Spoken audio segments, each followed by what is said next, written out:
ci feebaru mbas bii nga xam ne wër na àdduna bi tëj na doomu aadama yi ñu koy wax coronavirus ku ne xam na ne rey na doomu aadama yu bare bari ci àdduna bi feek am na ku ko am rek yëgal ne kenn muccagul lu ciy pexe la ciy pexe mbokk moo di nga jóg gaaw léegi bi nga déggee sama kàddu dem jëli vaccine bi comme vaccine am na nañu sant yàlla te vacciné wu dalalal sa xel nga dem jëli vaccine bi ndax nga aar sa bopp aar sa njaboot waaye aar ñeneen ñi nga dëkk ak ñi ngay jëflante.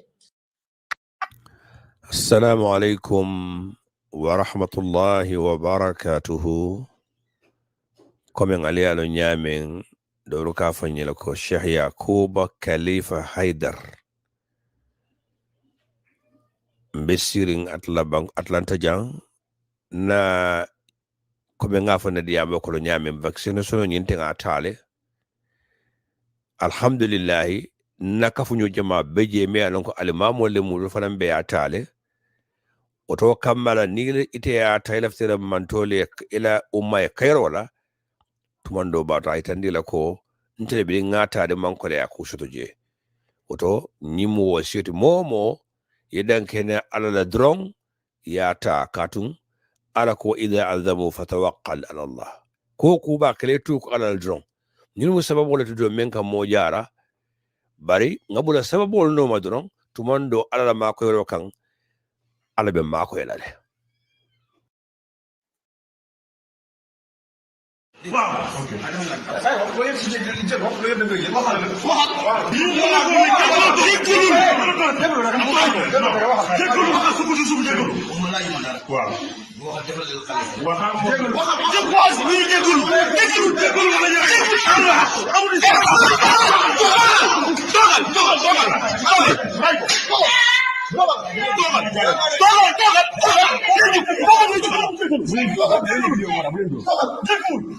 Bala hak mo kayo. Bala hak.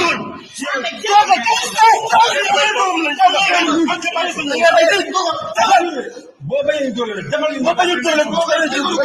Dama may mo. Jekulu ki mo simba kilo ya. Ang lekki ci yalla na ko ni man. Jekulu lako papa ni ne bala. Li ngay wax am ngeen jekulu ni wax. Mang leen bala. Bala hak. Bala hak. Joxal la wala ci ci la lay balu ak. Waxal lepp li mu wax ci amul. Wallahi waxuma.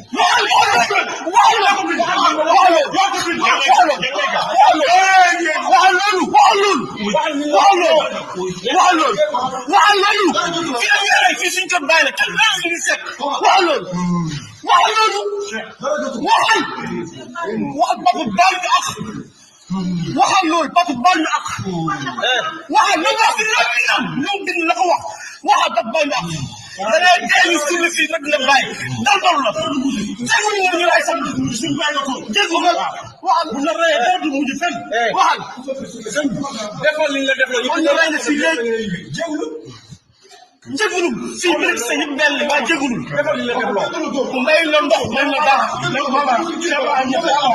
mo lay am sa may ndox may la dañ ko dugg ci biir dañ ko dugg ci biir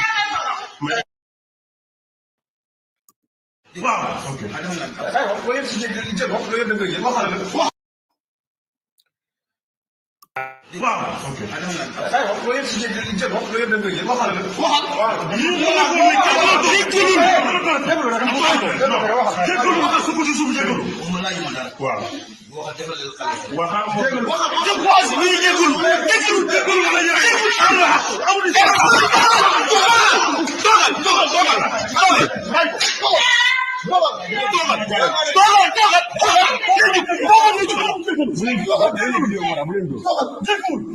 Bala hak mo kayo. Bala hak.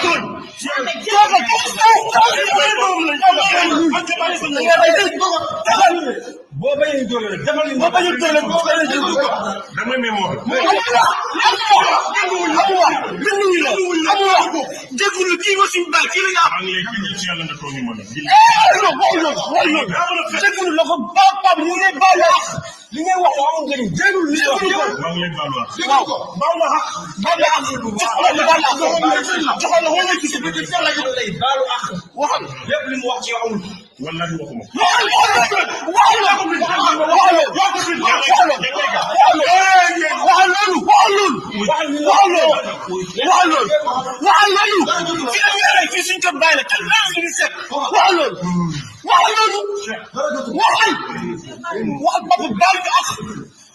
waxal loolu papa bal ñu ak waxal lu wax lu bind la ko wax waxal papa bal ñu ak da ngay dégg ci li fi rek la bay dal dal la déglu ñu ñu lay sam suñu bay nga ko déglu nga waxal bu la rey dara du mujj fenn waxal defal li la defal ñu ñu lay ci léegi déglu jégulu fi bi rek sa yëpp benn waa jégulu defal li la defloo may la ndox may la dara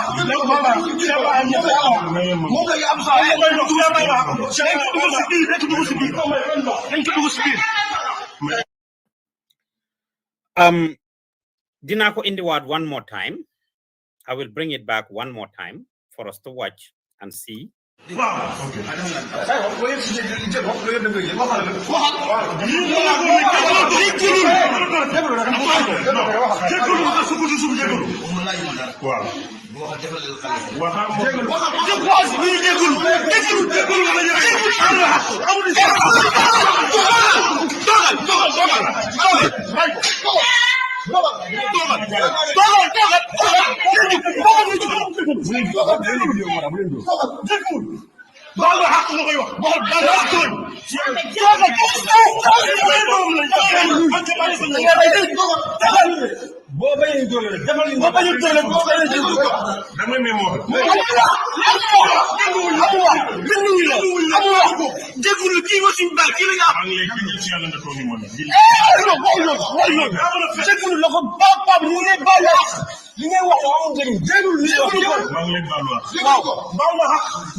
Mang leen nuyu ku nekk ci turam ak santam di leen jox seen wàccuwaay ci beneen yoon.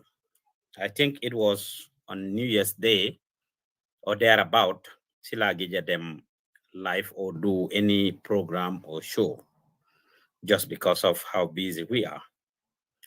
A few minutes ago, I was on the phone with my team, the night shift guys in Gambia. As I left the office, and I had a call from a sister in Atlanta who brought my attention to video bingen gis no nu dégg ko. Mu ne ndax gis naa ko ma ne ko déedéet mu ne ma 2 hours ago benn Senegalese platform ñoo ko post aduna ak li ci biir mu send ma link bi ma seetaan ko. Immediately I was furious, I was nervous, I was mad and angry. Dina commencé by condemning this. Dinañ ko condemn. And it doesn't matter who is responsible. It doesn't matter who the victim is. Gambia, Senegal, and Africa, yi warut. And until and unless you graduate from these things, li ñoo ode du dem. Ki ngeen gis ci video bi nak kuma xam la duma jàppale Sheikh Ahmed Ceesay si ben bor. Interview na ko ay yoon, interview nañ ko ay yoon ci Gambian Talents. You've seen, gis ngeen dégg ngeen naka lañ ko interrogaté. He is a very controversial person. Yofi controversy daf ko buga liñ xam rek lañuy wax daf ko buga and he participates in it. Why liñ ko def ni jéggi na dayo dafa wrong and man ko condemn ñu ko condemn to the last bit. Why is it done to him? Didn't find out. I don't know much about the situation. Set na video bi ñu ko post, read na the comments on the platform that posted it, try to make sense out of it. The only thing the guy post moy li doy na war. And suma technician bi mun nga ma screen share that particular platform ñu ko share and you can see liñ wax. All that they said is li doy na war wala doy na war, something like that. Ci olofal sax nak. And biñ ko waxe, you can of course see people commenting there, trying to make sense out of it. Lima ci jangat, liñ ci jangat moy ne amna serigne sénégalais kenn ci serigne si of course ko xamne talibé Baye Niass la sax, based on liñ dégg gaay di wax ci vidéo bi dañ ne dinañ la rey sul la fii Medina Baye Niass. Loolu dafa wane ne Medina Baye la gaay nekka dinañ la rey sul la fii Medina Baye Niass. Dafa mel ni Medina Baye Niass lañ nekka. Leen na óor na ma xam naa ne Sheikh Ahmed Ceesay taalibe Baye Niass la, xam naa ne ku jege pay bi la, ku jege waa kër Baye Niass la, surtout Sheikh Ahmed Ceesay turandooram mi nga xam ne mooy juma imam yi Medina Baye Niass. Suma technician bi playal ma wala indil ma screen share ma the Senegalese website link bi ma la send ñi nga xam ne ñoo share lii originally 2 hours ago. Screen share ma loolu balal ma. Xam naa ne Sheikh Ahmed Ceesay taalibe Baye Niass la.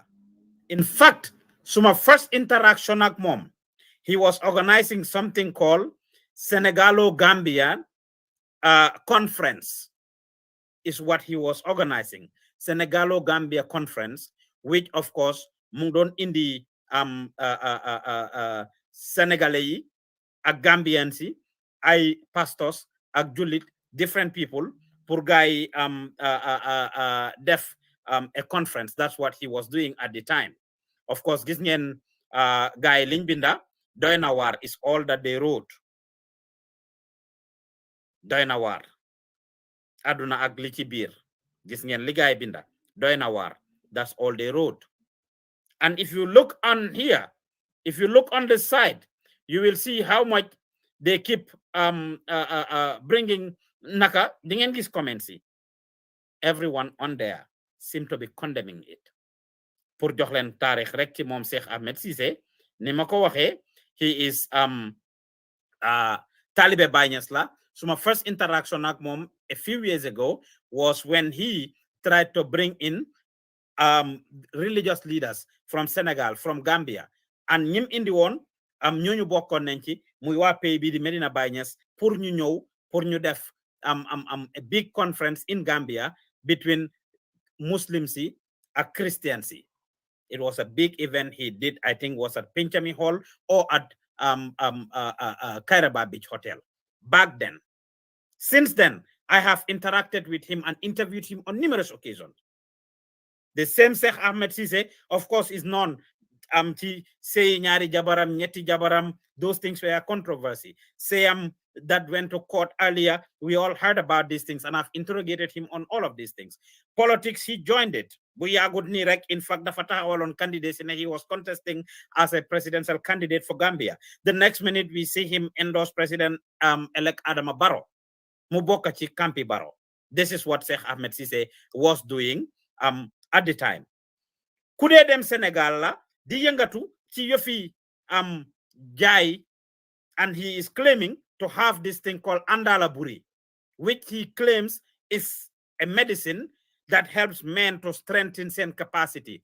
Góor gi pour sen ngóora gi gëna dëgër, for them to be sexually active in bed. Sheikh Ahmed Ceesay is in that business as well. And he is in Senegal. He does a lot of controversial things in Senegalese media or on Senegalese media. What is going on with him?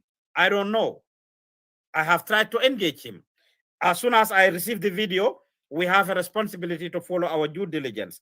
We don't know much about the other party, and based on the information we got, the clue we got, mënuñoo def much besides trying to reach out to the people that are involved, ñi nga xam ne ñoo ci bokka, and the person whose information we have, whose contact we have, who we can reach out is Mom Sheikh Ahmed Ceesay. He is not online. I have reached out to him twice since after this thing happened. He is barely offline. Manko call right now. I'm calling him right now. He is not even online. Sheikh Ahmed Ceesay is online 24/7. When I put stuff up on WhatsApp, he is one of those people that would call me anytime. Su fekkee ne dafa am soxla wala ñu bëgg ko interview or something. He's not online this minute, this second. Whatever luñ ko def, lu ko affect la, lu garaaw la. I have 2 or 3 numbers of him. I have tried both numbers. I have left him messages. I would like to have him on air to tell us what was going on. Ñan ñoo responsible lii, ñan ñoo ko doon di dóor nii, ñan ñoo koy saaga nii, ñan ñoo wax ne dañ ko rey nii. I don't know. I don't know. You can see I'm dialing his number and he's not online. Nekkut online sax nag. Nekkut online. I will hang that up and dial the other number. The same thing. Sheikh Ahmed is barely offline. Whatever they did to him must have been something very big. Whatever they did to him must have been something very painful. Gis ngeen ko, ñu ne ko dinañ la rey sul la fi Medina Bay. Technician, nga indilaat ñu video bobu one more time. So ngeen ñoo déglu di ñu seetaan. We got this video about Sheikh Ahmed Ceesay from the Gambia, who of course was allegedly physically and verbally abused and tortured by the disciples of a marabout in Senegal. Who the marabout is? Killing Jota Gada, Medina Banyes Laneka. You can see. I'm dialing his number. He's not even online. He's not even online. And I will call the number directly as well, just to see if I will reach him by any sort. Dafa ame number Gambia, ame number Senegal. I will try both numbers. Apparently, Lee Senegal la xew. I went to his Facebook page as well. Everywhere. He doesn't seem to be online. The last activity I saw with him 5 days ago, he did a video online. Mage njaka call number Senegal bi, because that thing seemed to have happened in Senegal. I'm calling his direct number in Senegal. I'm calling his direct number in Senegal.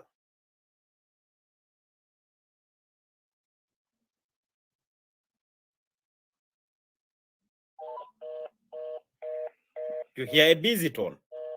His direct number in Senegal. Mom lay jema call ni. We just want to find out more information. But regardless of what it is, I will call the Gambia number as well. 5 days ago, he posted a video on his YouTube page. The Gambia number as well. I'm getting the same type of thing. I'm getting the same thing from the Gambia number as well. I will dial the Senegalese number again. And direct line Lane Kadi call me at this time. We just have the responsibility to try to find out more information. If any of you know who that sitting is, if any of you know who that marabout is, wala you recognize anybody in the video, or you have any information as to what happened, help us make sense out of it. What must Sheikh Ahmed Ceesay have done to trigger that? I'm putting the number on the screen right now that you can actually call me in to give more information. I mean, so that we understand what was going on. I would really like to know what was going on. Please call this number, or send a message to this number right now, and I will put you in, or you just explain to us lan nga foog ne moo xew léegi nii. Please, maa ngi ñaan rek ci loolu. Anybody who has information, please reach out to us. Call the numbers that I have on the screen right now to let us know what is going on. This is rather unfortunate.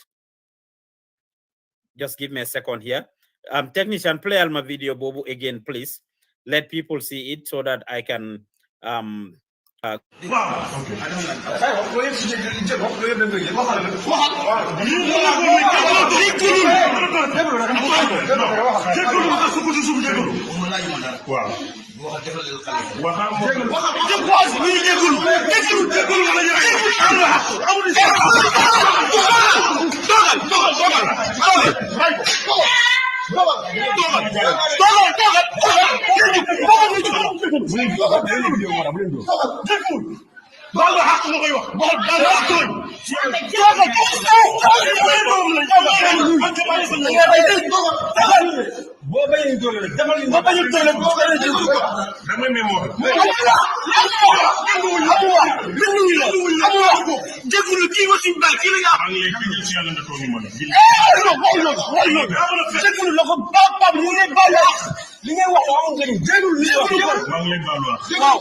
suñ toogee di kaas racism suñ toogee di kaas otherwise daf ma dee jaaxal.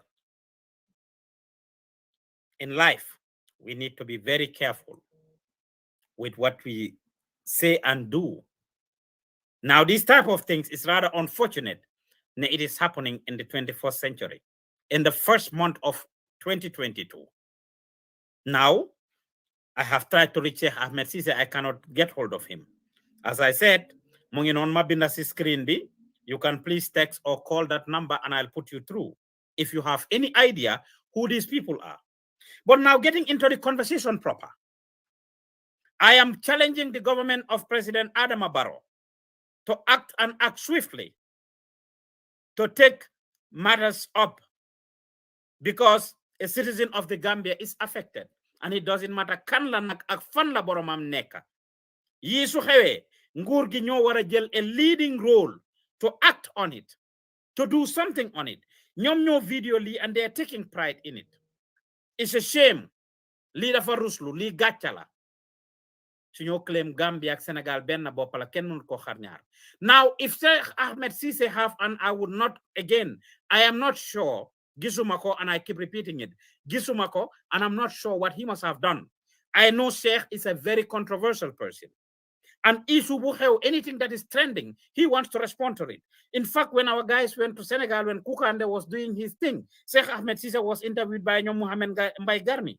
Anything that happens, current issues in Gambia and Senegal, whether it's politics, it's social issues, is current issues of any sort, Sheikh Ahmed Ceesay wants to respond to it. He wants to give an idea. I want to make a comment about Sheikh Ahmed's story.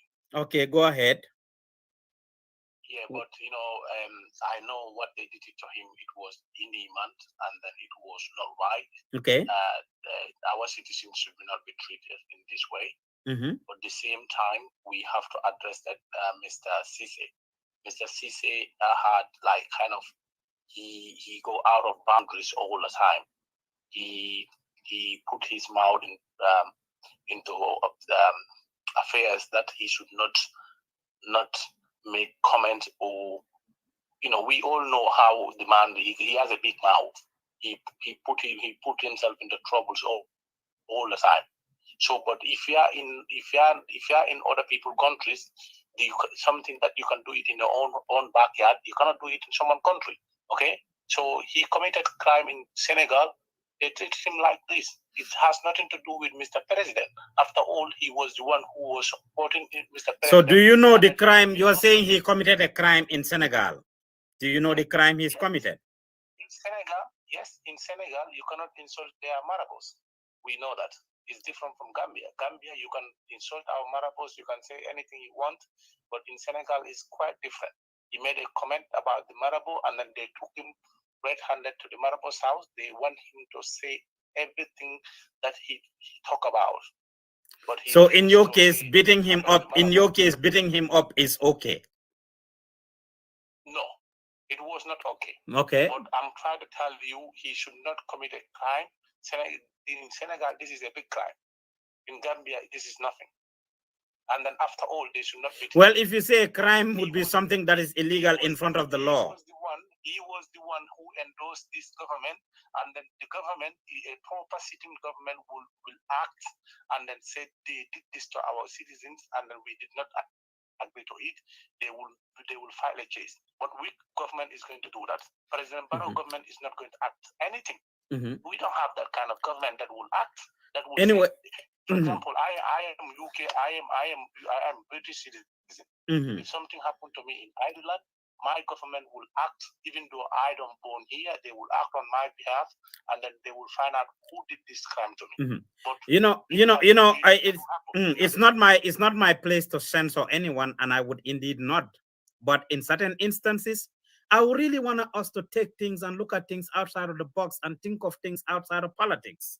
But this has nothing to do with politics. This is you guys never condemned it. After all, I'm glad this was not a Mandinka guys who did this. If this was someone who say Alaliba, you guys would start saying now you are coming gradually. You see what I'm saying? The guy was insulting. So you see what I'm saying? We have not even gone far. We have not even gone far. You are bringing that tribalism issue, talking about Mandinka and stuff. Somebody is beaten to death, and the next minute you are talking. Somebody is beaten to death. The next minute you are talking about. Somebody is beaten to almost death. The next minute you are talking about politics. If this is Mandinka, let's be reasonable, man. He insulted our leaders. He insulted our Islamic leaders. He insulted Qadianis. He did. He did 2 years ago. He did. I got the video with me. If you are talking about somebody who interrogates Sheikh Ahmed Ceesay, I don't think anybody has put Sheikh Ahmed to task more than myself. I have said this at the beginning. Sheikh Ahmed is not a stranger at Gambian talents. I personally have interviewed him multiple times. Fat Samba has interviewed him. Mohamed Bai Garmi has interviewed him. We had multiple times that we've interviewed Sheikh Ahmed Ceesay. Are you going to agree with me that Sheikh Ahmed is violence? No, I said I use the word controversial. I use the Ahmed and Bakausu. They are very violent. The way they talk, it was wrong. They are not good in our society. So he committed a crime in Senegal. They shut him out. What are you going to say about it? Well, you know, these things, sir, you want to say your name? You say you're calling from UK. You want to say your name? My name is Junkun Suleiman. Okay. So you are the one that was commenting there and saying this is good for him. You are the one making that comment? Yes. Okay. Okay. So I saw the comment earlier. Thank you very much. To remain in Gambia, this type of Islamic leaders, they are not well, you know, they insult people, they castigated people, and he went to Senegal. You know, wrong is wrong. Wrong is wrong and will never be right. And it's rather unfortunate that castigating people is not right. Again, I just told you how I have interrogated Sheikh Ahmed Ceesay until he almost walked out of my platform. His interrogation is castigating people all the time. Okay, let me give other people a chance to also come in, please. Thank you very much. Yes. So I have another caller there. Hello, caller. Yeah, caller, how you doing? Alhamdulillah. Do you want to mute yourself from where you're listening to me from, please? This is so sad. If it's animals, they should not do these things. You know, this is so sad. Can you please mute yourself, please? Mute yourself where you are listening to us from. We can hear you from the background. I can hear myself on the background. Hold on, let me turn it off. Yes, turn that off, please. It's rather unfortunate. Go ahead. What's your name and where you're calling from?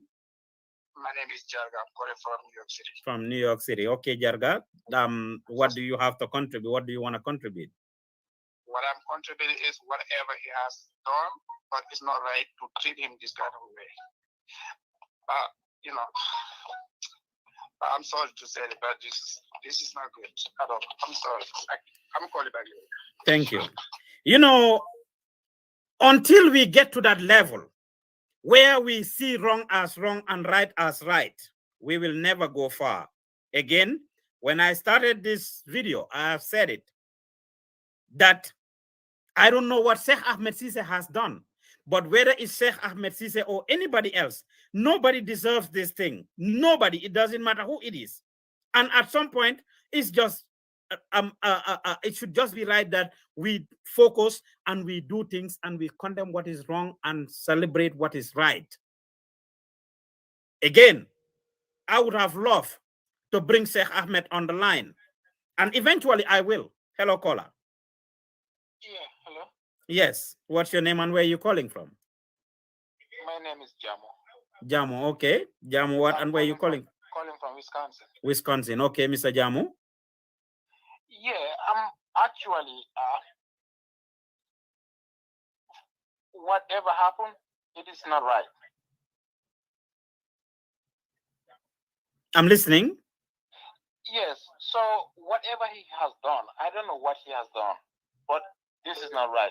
Whether it is in the Gambia, or it is in Senegal, or it is in the United States, or in Canada, or anywhere in China.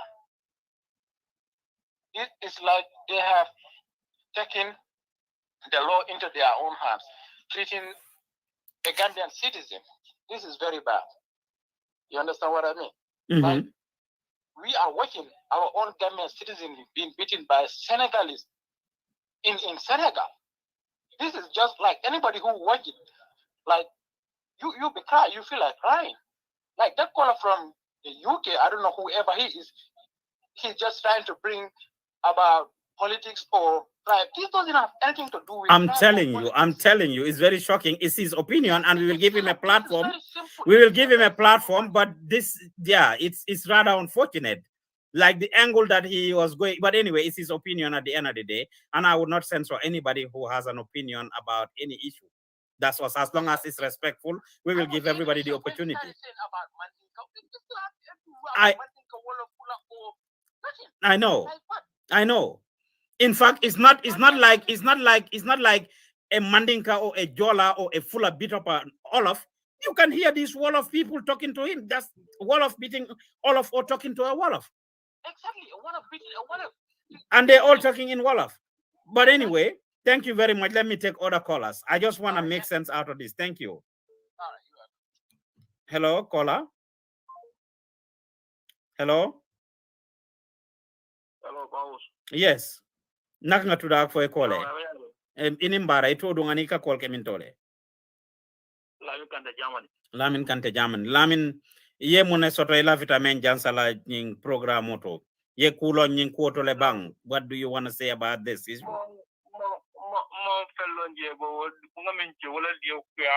is very disturbing. After the caller min kako come kako min kera nyin na I don't think that guy I'm a miro sponsor bang ya ka mira nyame. You have seen somebody you fellowship me babu they can tell up to death you don't even know well about first for now you don't even know whether he's in the hospital or whether something bad has happened to him. You just wish him this thing. I don't think that guy is even a human, Well, it's his opinion, and we will give. No, but you don't wish somebody like this. Well, thank you for your comment.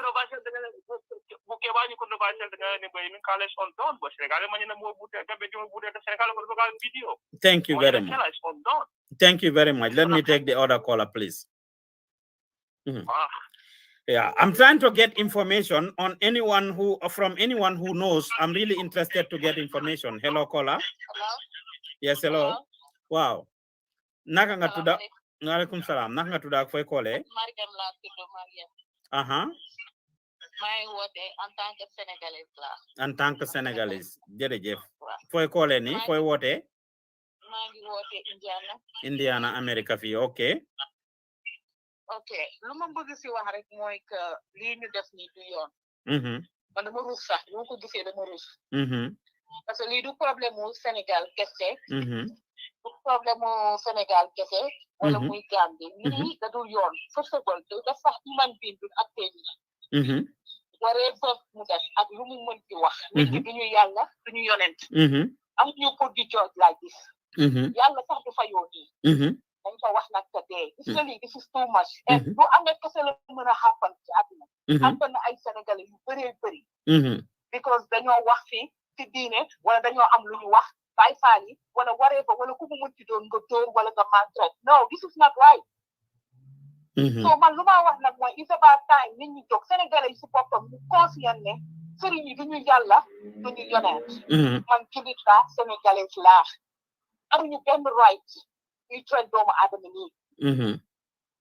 lii du dëgg du yoon yàlla bugg ko bu dee si diine yàlla bugg ko bu dee si leneen bu dee ci justice bëggul lii nit kenn du ko humilier nii ak lu mu mën ci def I don't care whatever he did whatever he say amuñu benn right ñuy def lii te ma rus nag maa ngi apologize on behalf of all Senegalese people bu dee dañoo tink comme man xaw ma lu mu def bëgguma xam lu mu def dama jël rek gis vidéo bi I'm so mad right now jërëjëf jërëjëf jërëjëf jërëjëf jërëjëf ñooy acté ñoom ñooy def lu leen neex rek parce que ñu ngi mbubboo ngi làq ci seen ginnaaw diine mais lii du yoon lii du yoon humiliation la so according to li nga wax am na ñeneen ñoo xam ne def nañ leen ko ma ne am na ñeneen ñoo xam ne def nañ leen ko ñu génn wax seen opinion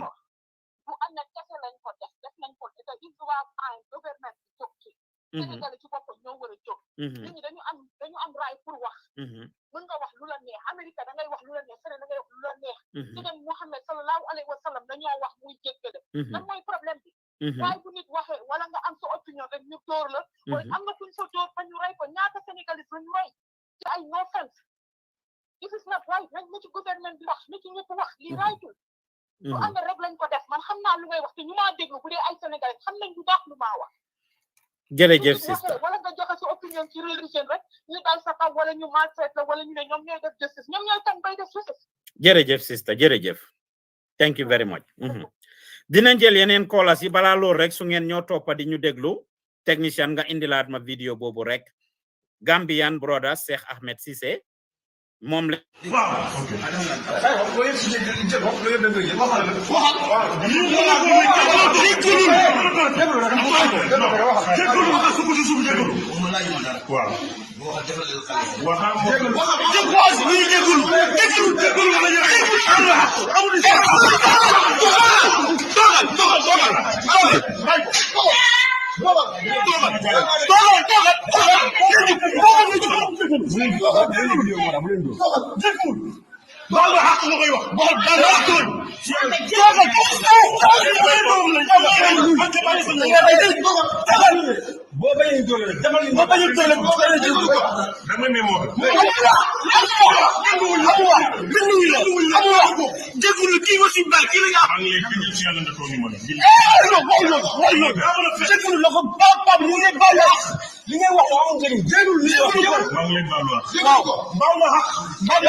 hello caller. Hello. naka nga def waaw maa ngi sant yàlla bu baax naka nga tudd ak fooy koole man maa ngi koole Italie man Starboy laa tudd jaruma jox suma tur yi yëpp man daal maa ngi déglu waaye dama dégg benn kool bu jógee Angleterre benn koto bu kool mu ne aw ma citizen Angleterre aw ma waa fan la waxam yu mu wax yu ñëw tax ma jóg ci lal bi jóg sol suma buba dem taxaw war laa kool waxa yow gis nga Gambian yi comme li programme yoo doon def ci nga Gambia lu tax du dem ci nga lu tax Banjul du dem ñii ñoo tax Banjul du musa dem nag yow nga kool yow yaa ngi gis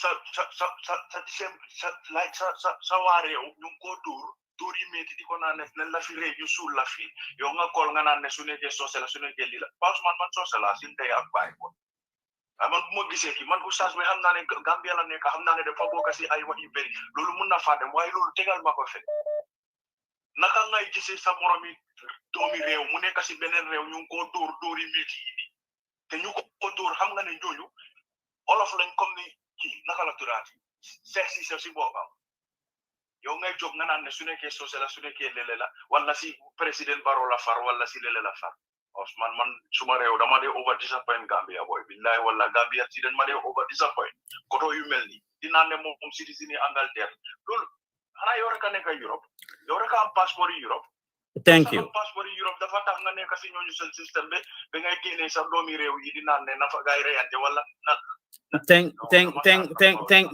thank you bro ñu jël ñeneen callers thank you for your contribution yes ma jël beneen call boobu rek hello caller what is your name and where are you calling from I'm calling from America. My name is Muhammad. I just want to comment on the program. Okay, Muhammad. 1 minute. What do you want to comment? Please mute yourself where you are listening to us from, please. What is it? Mute yourself where you are calling us from. Mute yourself, please. We are hearing. I'm calling you from New Jersey. Yes, mute yourself. Finyo deglo nyungla diga in the background. Mute yourself so that we don't hear ourselves in the background. Talk to me directly and mute the other platform you are listening to us from. Okay, man, Demala Santa Dila Kerem. Jerejef.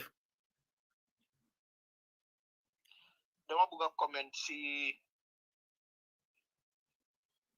Mangla call from New Jersey. Okay. Okay. Nyung la diga so stobe lelenga wahagman directly fee because I have a lot of calls and I don't even have a whole lot of time. So talk to me directly, please. Mangla deglu and I'm giving you the opportunity to talk.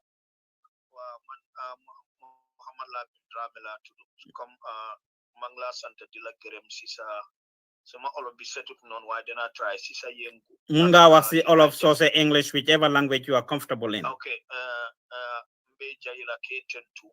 Ila doku kendo pruka ila banko dingol la hajol topato abaraka bake alama ale so sima alama ale ila platform oni ala barako kije bari media muta kabo Angleterre hadama dingo ni moje komete me keten modun ta kole ya kono hadama dingo bimbe jamano bento hadama dingo manyanda ku kala luwa nyati wala ite luwa ke bulo kono kali pawo nyama ana tra yela moro lenen na enen diroke isa samba luwa nyati wala wala fisa yeluwa ke bulo kono kalipa o man si ku soto surwa bang fula mu bang mandinka mu bang manjako mu bang tolbe bota adama le bala ni aje muslimi a kangol sotota alqur'ano e memfo ako alay kangol nati qur'an si ñoo fahamuno al sala dunya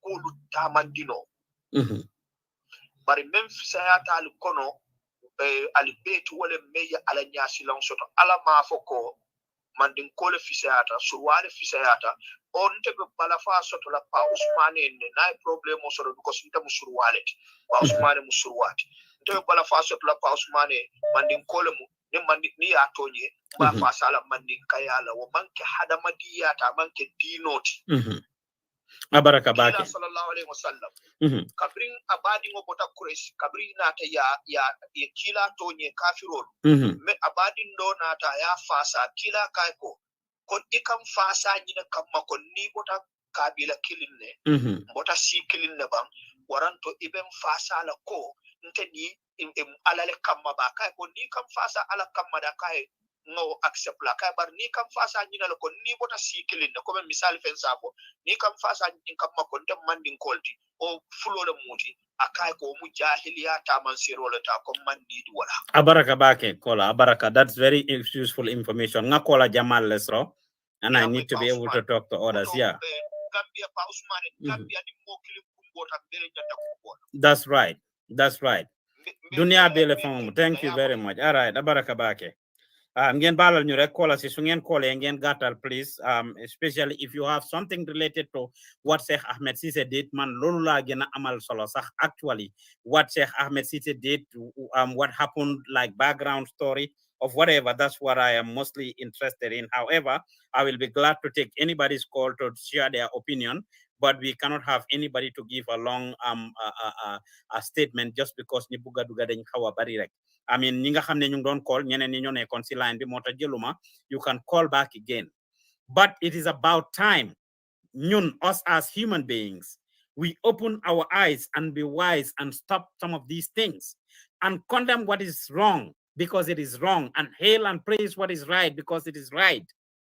As PLO Lumumba said, it's only in Africa where we hail and praise wrongdoers and crucify those who do right.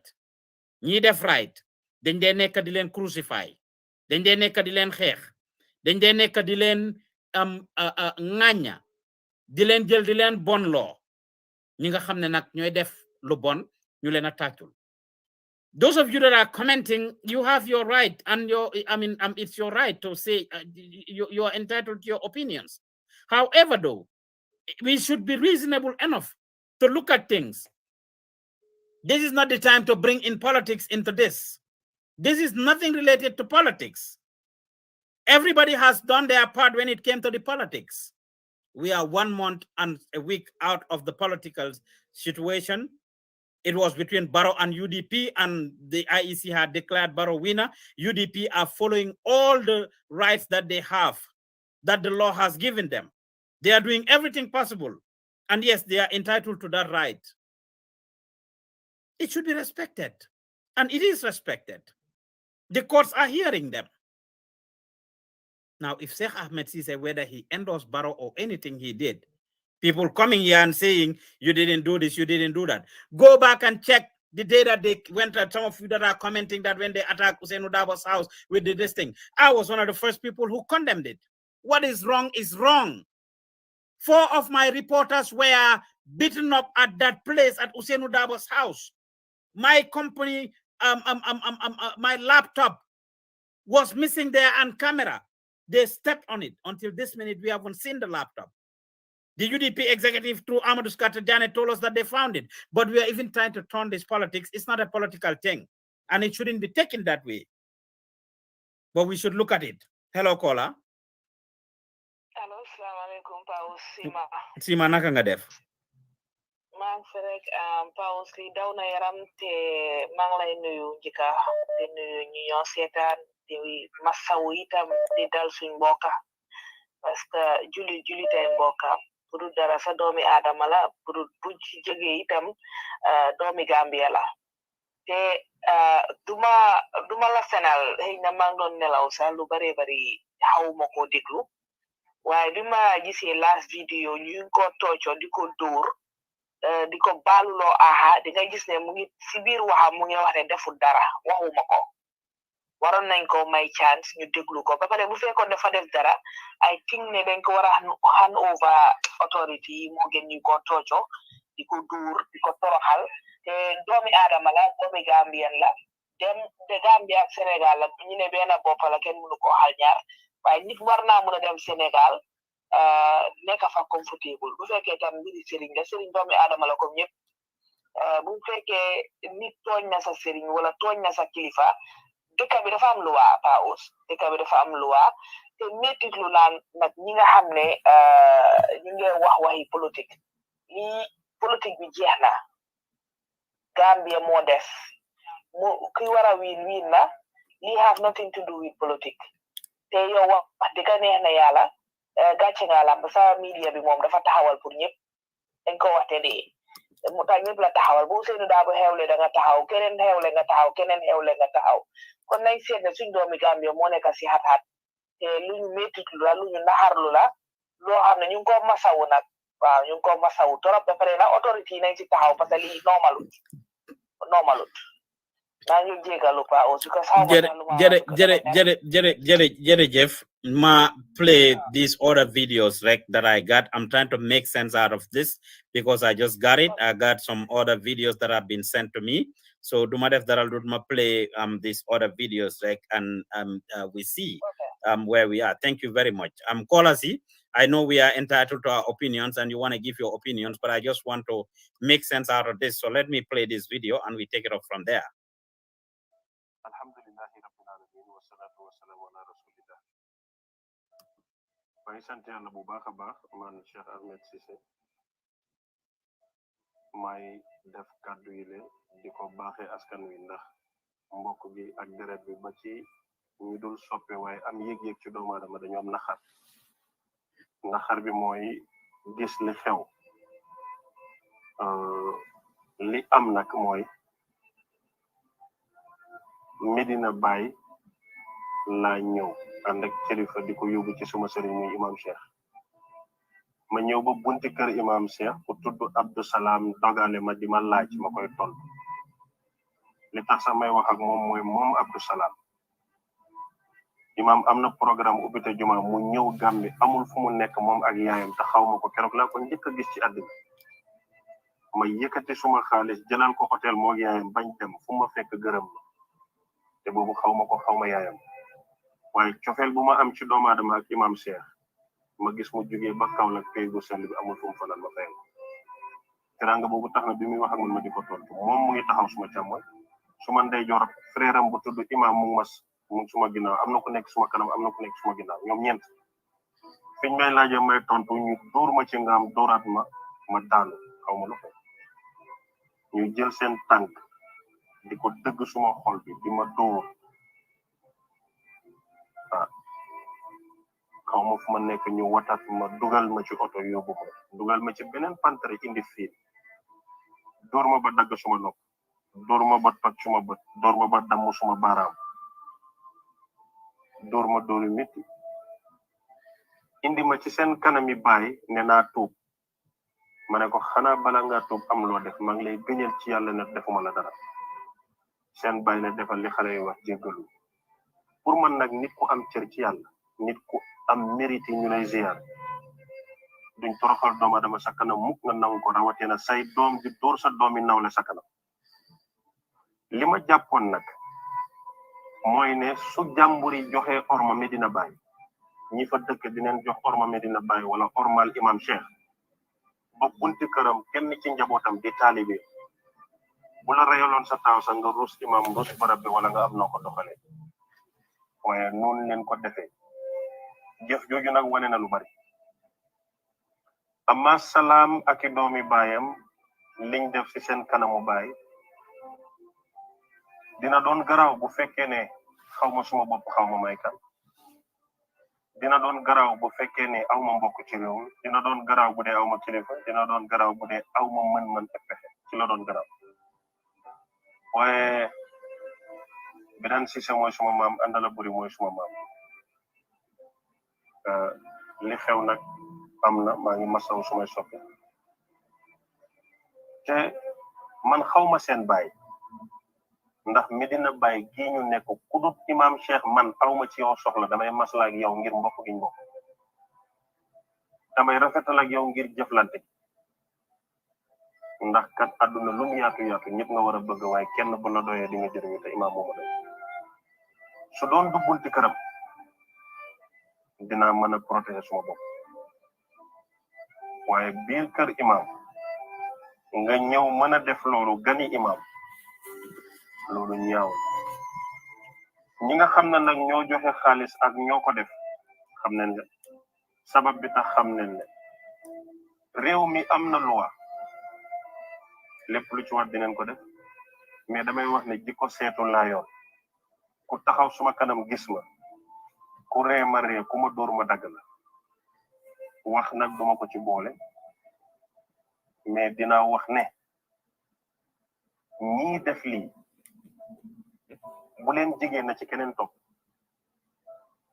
te ku rusut àdduna ba rusoo toroxal as gor kilifa yu am responsabilité war a xam seen bopp ba duñ la ñaanal njëkk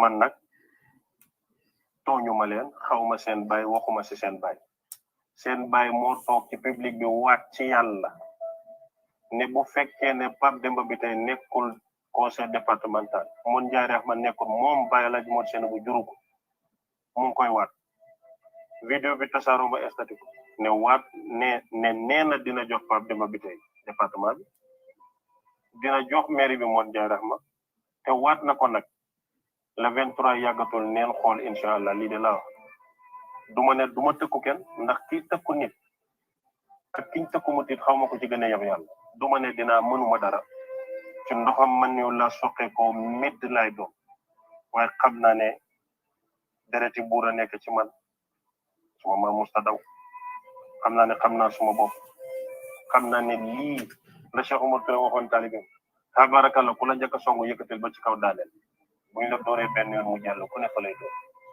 kon salaam ak i frère am ay góor leen ay jàmbaar leen ñu ne dañu am xëtër ci seen baay ba sosal ma ta defuma ta mënuñoo génnee preuve dooruma ba ma xëm ñu damm ci man ay cër gàddu ma dugal ma yóbbu ma benn place vidéo ma tasare ko ci àddina bi dëgg-dëgg ko def loolu nag war nga am sañ-sañ ñi taxaw te bañ a daw wala la ci kilif wasalaamaaleykum wa rahmatullahi wa barakatuh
buñ la ree dara du mujj fen is what you just heard them say. Suñ ko ree du mujj fen is what he just said. And you heard it. Dégg ngeen ko. It's rather unfortunate. So that video was sent to me and I played it. It was uploaded earlier today. So lii dafa mel ni is something new. It's not loo xam ne lu yàgg la. It's new. It happened either yesterday or today. I was trying to get hold of Sheikh Ahmed Ceesay and he's not available. He's not online. But dégg ngeen lim explain exactly this video bi, that is him doing it. Exactly this video bi is what he explained. Gambia nak ak Senegal benn bopp la kenn mënut ko xar ñaar. Now, nañ leen fàttaleku a few months ago, it happened in the village of Sanyang when a Senegalese guy came out, ñu ne dafa sàcca, and then guy téye ko foofu noonu dafa he did something, ñu téye ko fa, and the youths of Sanyang get on him. The police mujjee ko téye. the government of the Gambia gave the Senegalese there, and the Gambian people gave them VIP treatment at the time. It was rather unfortunate. They were displaced. Them neka refugees, they were displaced. But at least topato nañ len. Man nak fi Gambia government lay ñaax ñu jël sen steps yiñ wara jël. When the citizen of your country is affected or is involved in such things, you have a responsibility to act. Ma jël kola bobu. Hello kola. Hello kola Pa Ousmane. Naka nga def? Naka nga tuda ak fay kolé? Wala Seni. Okay, Seni fay kolé? Wala Seni sa waji Grace. Oh, Grace, okay. Seni naka nga def? Wow, man fi. Okay, lan nga bëgg contribute? Yeah, pa man luma gis ci affaire mom dafa daw yaram torop. Yeah, li ka ay nagay jog lu ñu wara def ñu def lool rek. Dafa doy war, so disappointed, you know. Definitely. Yo tay mang la jaaje bu baax. Jërëjëf. Wala rek la. Wow. Jërëjëf Seni, thank you. Kooku suñ borda bi kolé Greece la. This is something that we need to look out for. It doesn't matter kan moko def ci aduna bi, whether Gambian la, Senegalese la, tubab la, nit ko ñuul la, manjaago la, jola la, sarafle la. Wrong is wrong, and so aduna bi yépp andon di def lu wrong du musa tax lu wrong nekk lu right. So aduna bi yépp andon di def lu right du musa tax lu right nekk wrong. Ni dunia be kafuta ka kujawoke anenete kujawoke la kubetoti. Ni dunia be kafuta ka kubetoke anenete kubetoke la kujawoti. If Sheikh Ahmed Ceesay lim explain lolu moy li xew ne, and anybody who has the contact to these people can let me know. Mune andana ak ganam joge wherever dem fofu di dem kër serignam. Wax na len ne Sheikh Ahmed Ceesay ki nga xamne moy imam Medina Baye Niass di seti Baye Niass is dafa jokku ci koku moy serignam. So mune ci koku la don dem. And even on his Facebook profile picture, actually, if you look at it, that's what you see there. You see Sheikh Ahmed Ceesay anywhere foko gis mo koku ngay gisandor. Mo koku ngay naka soko gisé su démé Medina Baye Niass li mo def yépp Sheikh Ahmed Ceesay nga fa gis, which is the Imam of Medina Baye Niass. Mom la mbub lifin bege, mom la mo ndamo, mom la mo noye every single time. If you look at his social media page, that's what you find there. Let me share the screen and you actually see it. This is Sheikh Ahmed Ceesay with Sheikh Ahmed Ceesay, the Imam of Medina Baye Niass, who is the grandson of Baye Niass.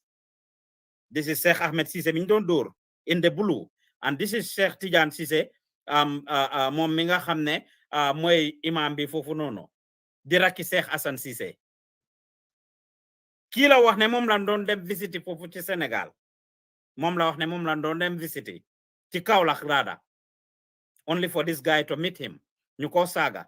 Of course, according to him, the guy made a comment and he challenged him.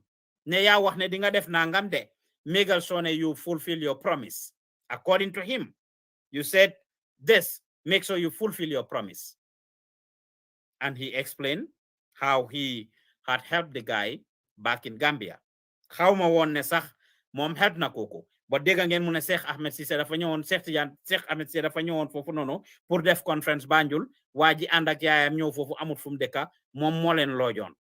But whatever the case is, whether dara dox na sen digente dara doxut sen digente, it's just wrong. What is wrong and should never be condoned by anybody, regardless of what it is. Ñun nak we put politics into anything and everything. Hello? No, assalamu alaikum. Wa alaikum salam.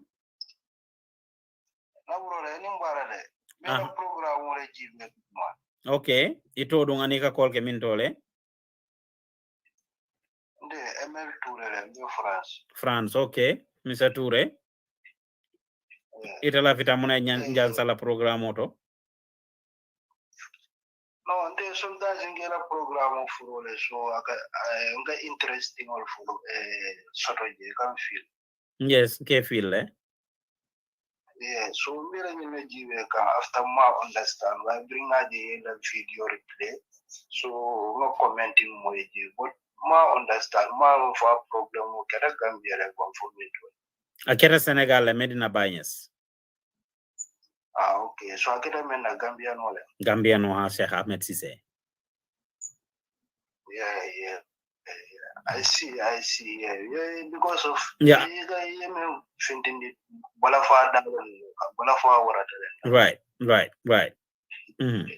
Because they are we have respect for Senegal as a neighbor and family and everything, but it seems like because this kind of thing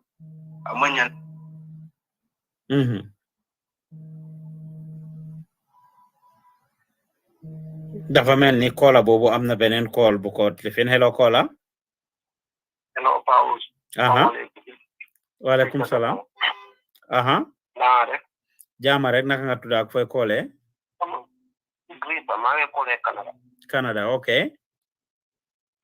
I'm sorry, mu ngi déglu Facebook live. Okay. ma dégg loo xam ne dafa yéemu daal waaye in reality lu ma dégg ci audio video bu ñu doon play. Hello, are you online? Yes, I'm listening to you. I'm listening. I just, out of respect, I don't cut people. Okay, fine. Lu ma dégg ci video bi ne su la ree fi dara du ci xew. nga condemn yëpp doomi aadama la ko war a condemn. yow loo condemn yëpp. fu si programme bi lu ma dégg lu ma jot a dégg mais bi déggu ma yëpp. lu ma jot a dégg. loo condemn yëpp lu bon mënut a nekkal lu baax. te lu baax mënut a nekkal lu bon. right. The bottom line. Ku munti doon ak fu munti jóge. Ku munti jóge. waaye leena rek laa bugg a wax.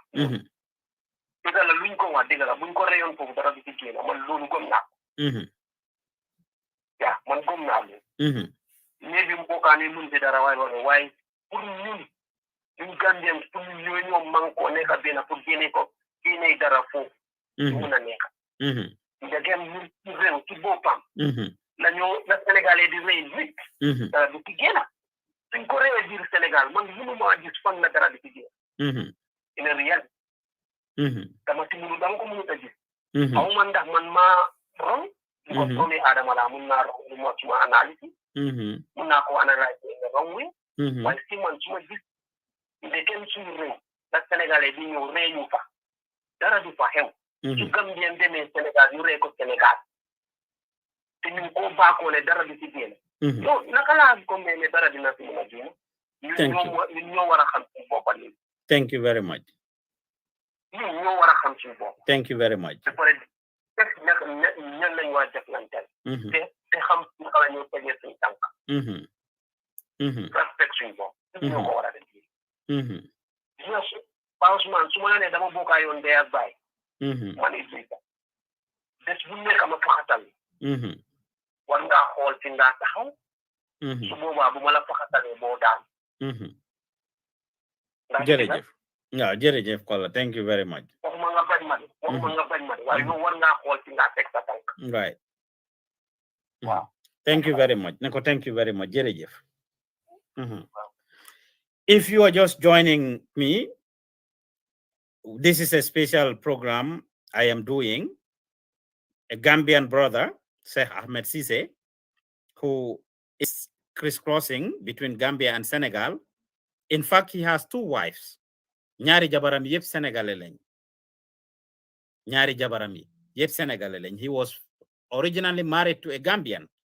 And if you have been following Sheikh Ahmed Ceesay, you will know the controversy that happened between him and his Senegalese, his Gambian wife, which didn't work out. Eventually, he got married to a Senegalese wife and a second one within 1 year. Within 1 year, he married two wives. And that's what it is. That's who Sheikh is. He is controversial, no doubt. Hello, caller. Hello, caller. It's like we missed that caller. Nyari Jabarlam Ame, Jet Senegalese. He is very much into Senegambian stuff. Goes to Senegal, comes to Gambia, gender jai, back and forth, does business between the two places. Defufisering. This is what Sheikh does. Like I said, I interrogate him a lot. I interview him. And whenever I do, I put him on the spot. I challenge him a lot of times. And in fact, he will tell me, yo, ku dangerous nga yo, ku ñëw sa interview, fog mo prepare. Fog mo prepare. Regardless of what, that's what he seems to like though. He's one of those people that don't run away from controversy, that doesn't run away from interviews. Regardless of what it is. Whether limo wax make no sense or make good sense. But still, it doesn't matter what it is. Dega guma fum sagede. If he does, it's wrong. It's wrong. But it still does not warrant liñ ko def. Bene dinañ ko rey. Te niko koku waxe, kola bi just joge call ni. Ne ñune dinañ ko rey te dara du ci génna. Iba fala adun kesete bola jabato. Yes, it can happen. A Senegalese sister called here and told us that he said, I mean, they have done it to Senegalese and nothing came out of it. If they do it to a non-Senegalese, nothing is going to come out of it. Surtout nak ñun nga xamne suñ government barely care about the welfare of the citizens. And I'm saying this because all over the world, when Gambian citizens jaxle, they have issues. They reach out to the government. While I reach out to institutions, government is usually the last person. Out of respect for them, I would not call them, but I would have called the government spokesperson and few people that are involved with the government to see what their reaction to this would have been. I would have engaged the Gambian embassy in Senegal to see what it is. But out of respect, it's 3 a.m. I would not want to wake any authority to just interrogate them on this. And I wish I have the opportunity and the time to do another program on this or follow up on it. But I will try to bring in Sheikh Ahmed Ceesay, and I will try to get, since he said he knows these people that are involved, we will get lists from him and even possibly get the contacts of the people that are involved, allegedly involved, the alleged perpetrators, to hear their side of the story and why they did what they did. It's rather unfortunate. As a country or as a nation or as a people, we call ourselves Senegambia. But it can be very unfortunate. Hello, caller. Nakanga to the Akfoy Kole. Nam, sa voice is very low. Modlamin Belgium. Okay, Modlamin Langa buga contribute. Nam? Aha, Moilan. Wrong shall never be right. Right. That is automatically wrong. And man lena reply that come in the mass social media.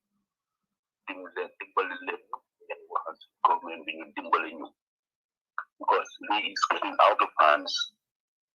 Some weeks ago in Banjul, same thing happened like Senegal, Germany, Parker, police. Guy police is moving to escape in a decade. I understand. So please,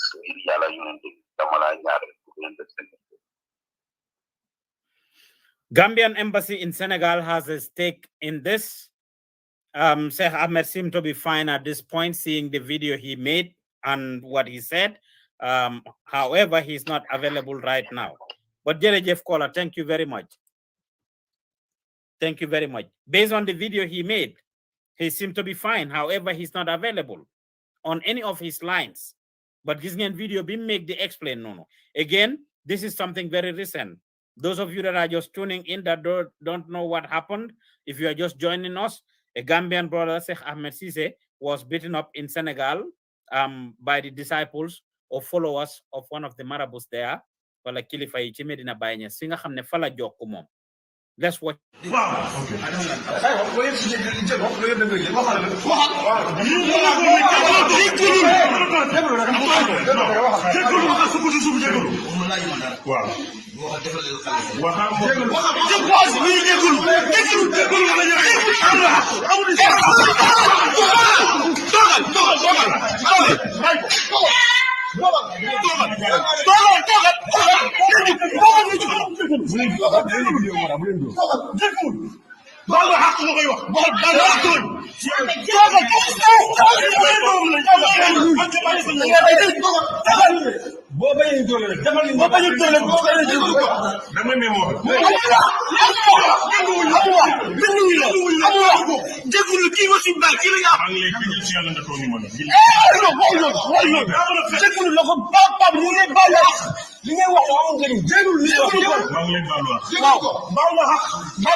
Yena ko gis, even water ndox sax ñu ne duñ ko ko jox.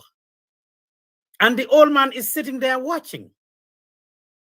The old man is sitting there watching. This is embarrassing. Leader for ruslusi kuy oyo, talibe bay si bopam sax. These are the same people doing the same thing to each other. Sheikh Ahmed Ceesay Medina Banyas la jokku. Ñom la noye, ñom la mbubo, that's what he does 24/7. And that's where he went. Regardless of what he did. You can hear the old man. And you can hear them say, dinañ la rey te dara du ci génna. Now, should Senegalese government even wait for Gambia government to say something? Wrong is wrong. America fi su fi dara xewe. The government doesn't wait. Law enforcement don't wait unless they don't get a tip. If they get a tip on anything, they act on it. They do something about it. Because the role of law enforcement, surtout the police in any country, is to protect the lives and properties of the citizens and the people who live in the country. Basic fundamental human rights.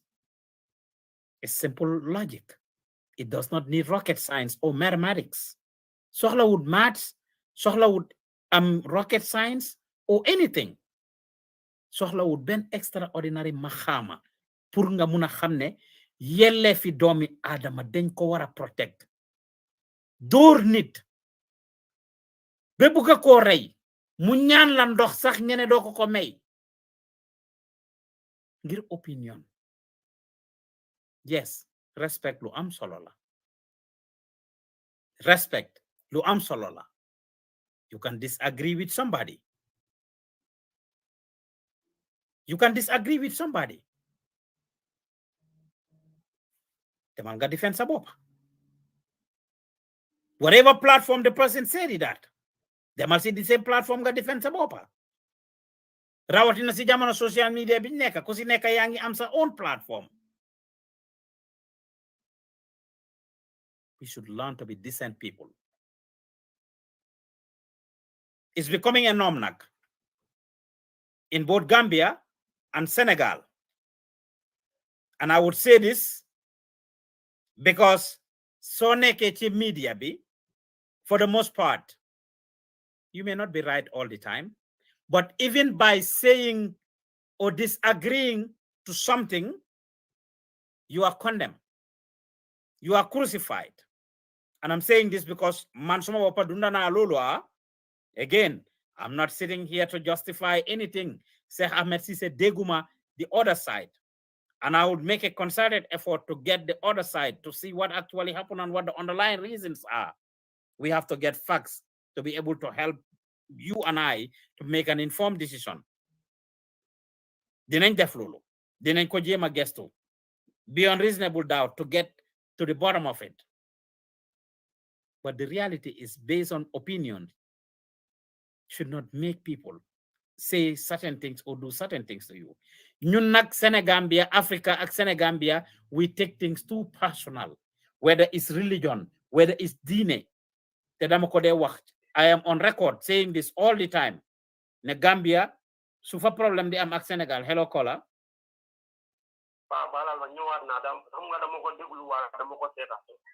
Okay.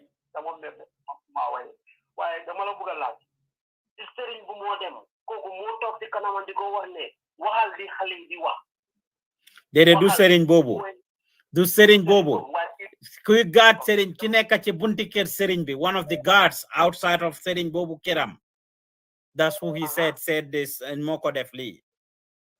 But again, we are still trying to get more information as to background information li tax be li xew.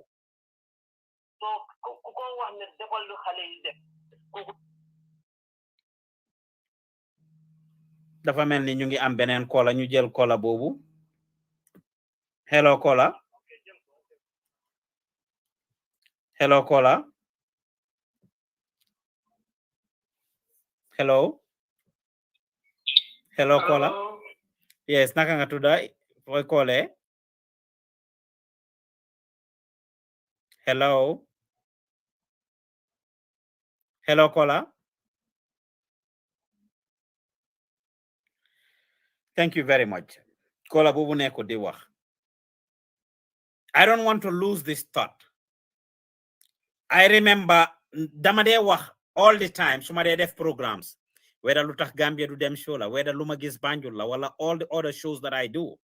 Dama ko de wax mané Gambia ak Senegal, surtout Gambia, su fa problem di am, yal na bum am. Few reasons or few things moy tax mu am. Mamboy Uncle Sheikh nuy na la, dina set WhatsApp bi legi. Diine, politics, ak tribe, suy problem di am, li moko indi. Diine, xamuñ ci bu ci am, ak naka lañ ci démé. Politics, the same thing. Tribe, the same thing. And it's rather unfortunate. It's rather unfortunate. Ne fi lañ fekk suñ boppa. As a people, Wolby is so civilized at this point that we should graduate from some of these things. Yi nga xamne mom la. That yi nga xamne mom la. Amna benen video buñ ma sen. Let me play that video. It will give us an idea of what has happened probably. This is from the Senegalese platform, Buzz Senegal TV. Ñom ñoko air, of course, and it all came in today. This is all aired today. Li yep tay la ko gaay dugal.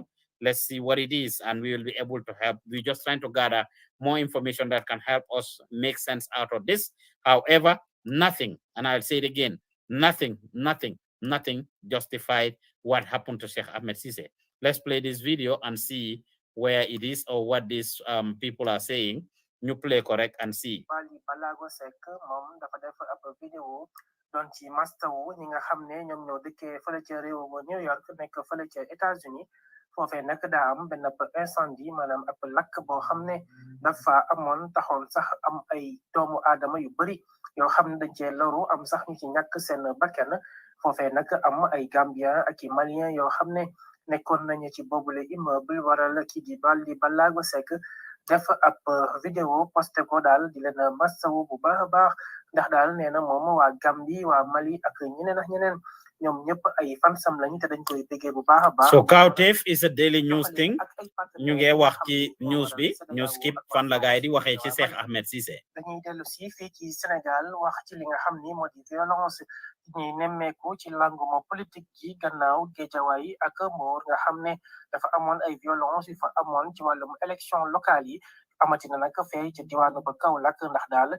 benn nit koo xam ne dafay àndandoo ak Serigne Mboup moom la ñu agressé fee ca Medina Baye moom nag daf doon dem fi nga xam ni moo di kër Serigne Cheikh Tidiane Alioune Cissé nekk imam ratib bu jumaa yi Medina Baye nekk nag doom ci Serigne Alioune Cissé moom moomee nag nga xam ne mi ngi wuyoo ci turu Cheikh Cissé dañ ko agressé ci buntu këru Cheikh Tidiane Alioune Cissé te li ko waral du lenn lu dul moom daf fa doon dem ngir sàkku ci ñaan ci Serigne bi ngir mu ñaanal ko ngir Serigne bu mën a gagné élection yi nga xam ne moom la ñu dëgmal foofu ca diwaanu ba Kaolack waaye nag dafa daje ak ñi nga xam ni ñoo di ay nitu kii di Mohamed Ndiaye Rahma te ñi nga xam ne sax ne Mohamed Ndiaye Rahma moomu ci la bokkoon ñoom ñoo fa nekkoon ak moom agressé ko xeex ak moom ba gaañ ko gaañ yu métti métti ki nga xam ne sax moo di Serigne Mboup bi mu yëgee lu ni mel caravane ba mu doon def da ko dakkal gaawantu def ak point de presse di xam ne daal ne autorité yi nga xam ne ñoo nekk ci dëkk bi war nañoo jël ay mesures ci seen wàllum sécurité ndax yàgg na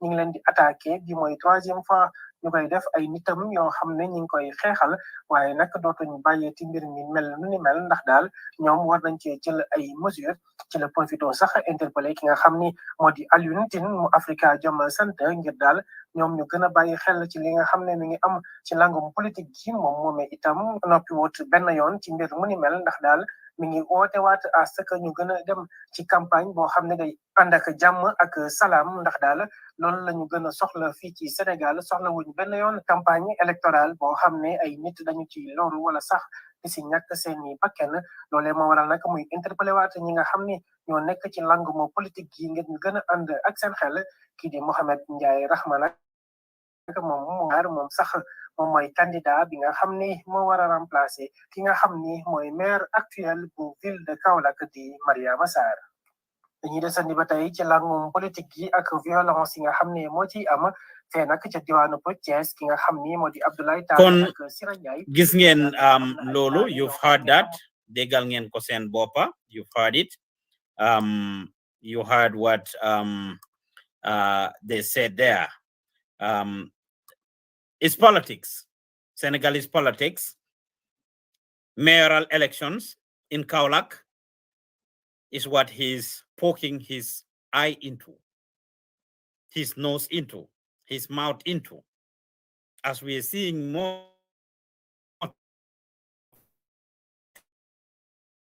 things is so comme liñ dégg mu wax ci ak liñ dégg ci video bi am na ko wax like the guy said something and moom mu challenge koko ne ko I hope you will fulfill your promise gor kàddoom di nga sàmm sa kàddu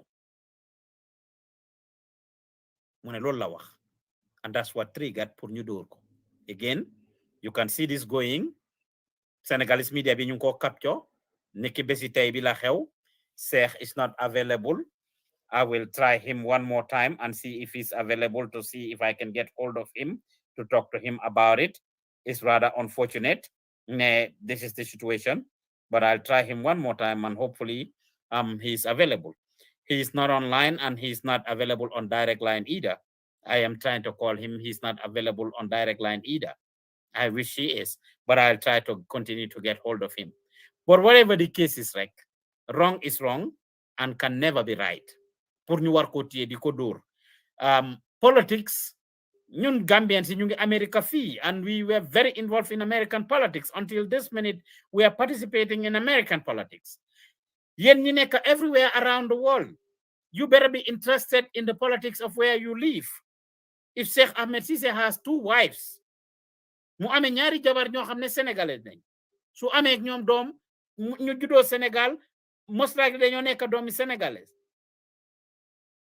We all better participate in the politics of where we live. I participate in American politics. Will I do it responsibly? Yes. Yes. We ought to be able to be reasonable in what we say or do.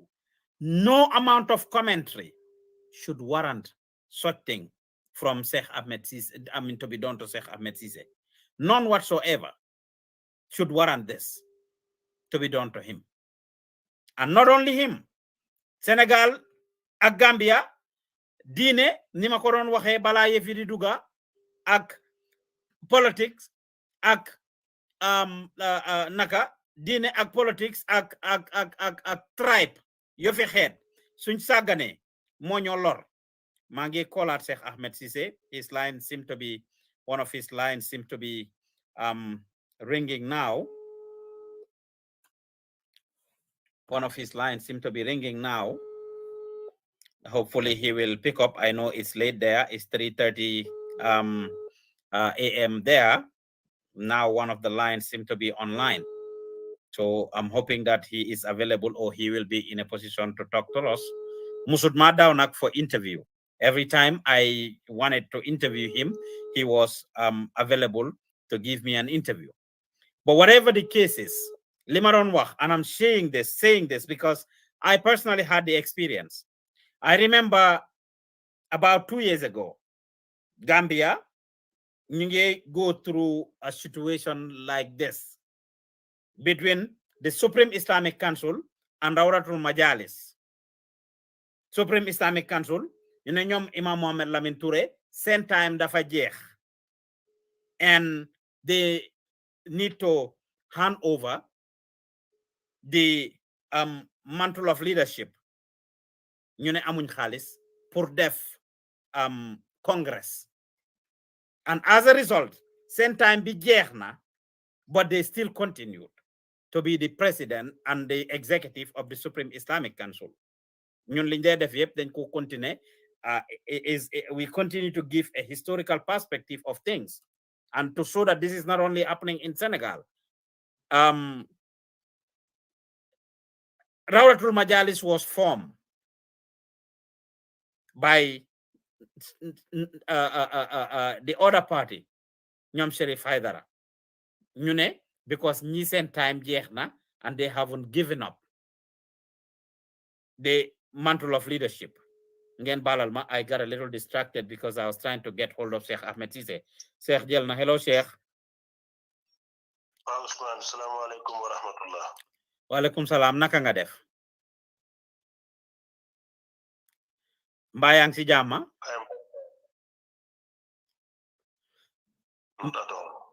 Mbaa tëddaguloo, balal ma maa ngi laa call. Are you okay first? I am not. You are not okay. Ñu ngi laa mastaw si li nga xam ne jot na la, gis nañ vidéo bi and play naa ko ay yoon, gis nañ vidéo bi nga defi tamit. Man dumay dugga ci laaxal te dumay bugga wax lu ma xamut. When the video was sent to me 2 hours ago, the first thing I did is contact you. Call naa la fu nekk, including direct line, because dama foogoon ne lu xew si saasi la. Liñ gis ni pour confirmer lu am la wala du lu am. Just to make sure, out of the obvious. If it was 100, the video recorded only the 3% of what happened.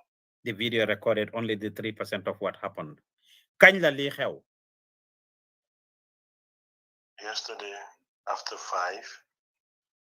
So na yesterday, tey is alarba. Altine talata wala alarba, kañ la xew? Li mu ngi happen talata. Talata la xew. Lan moo xew, Cheikh, nga explainal ñu ko?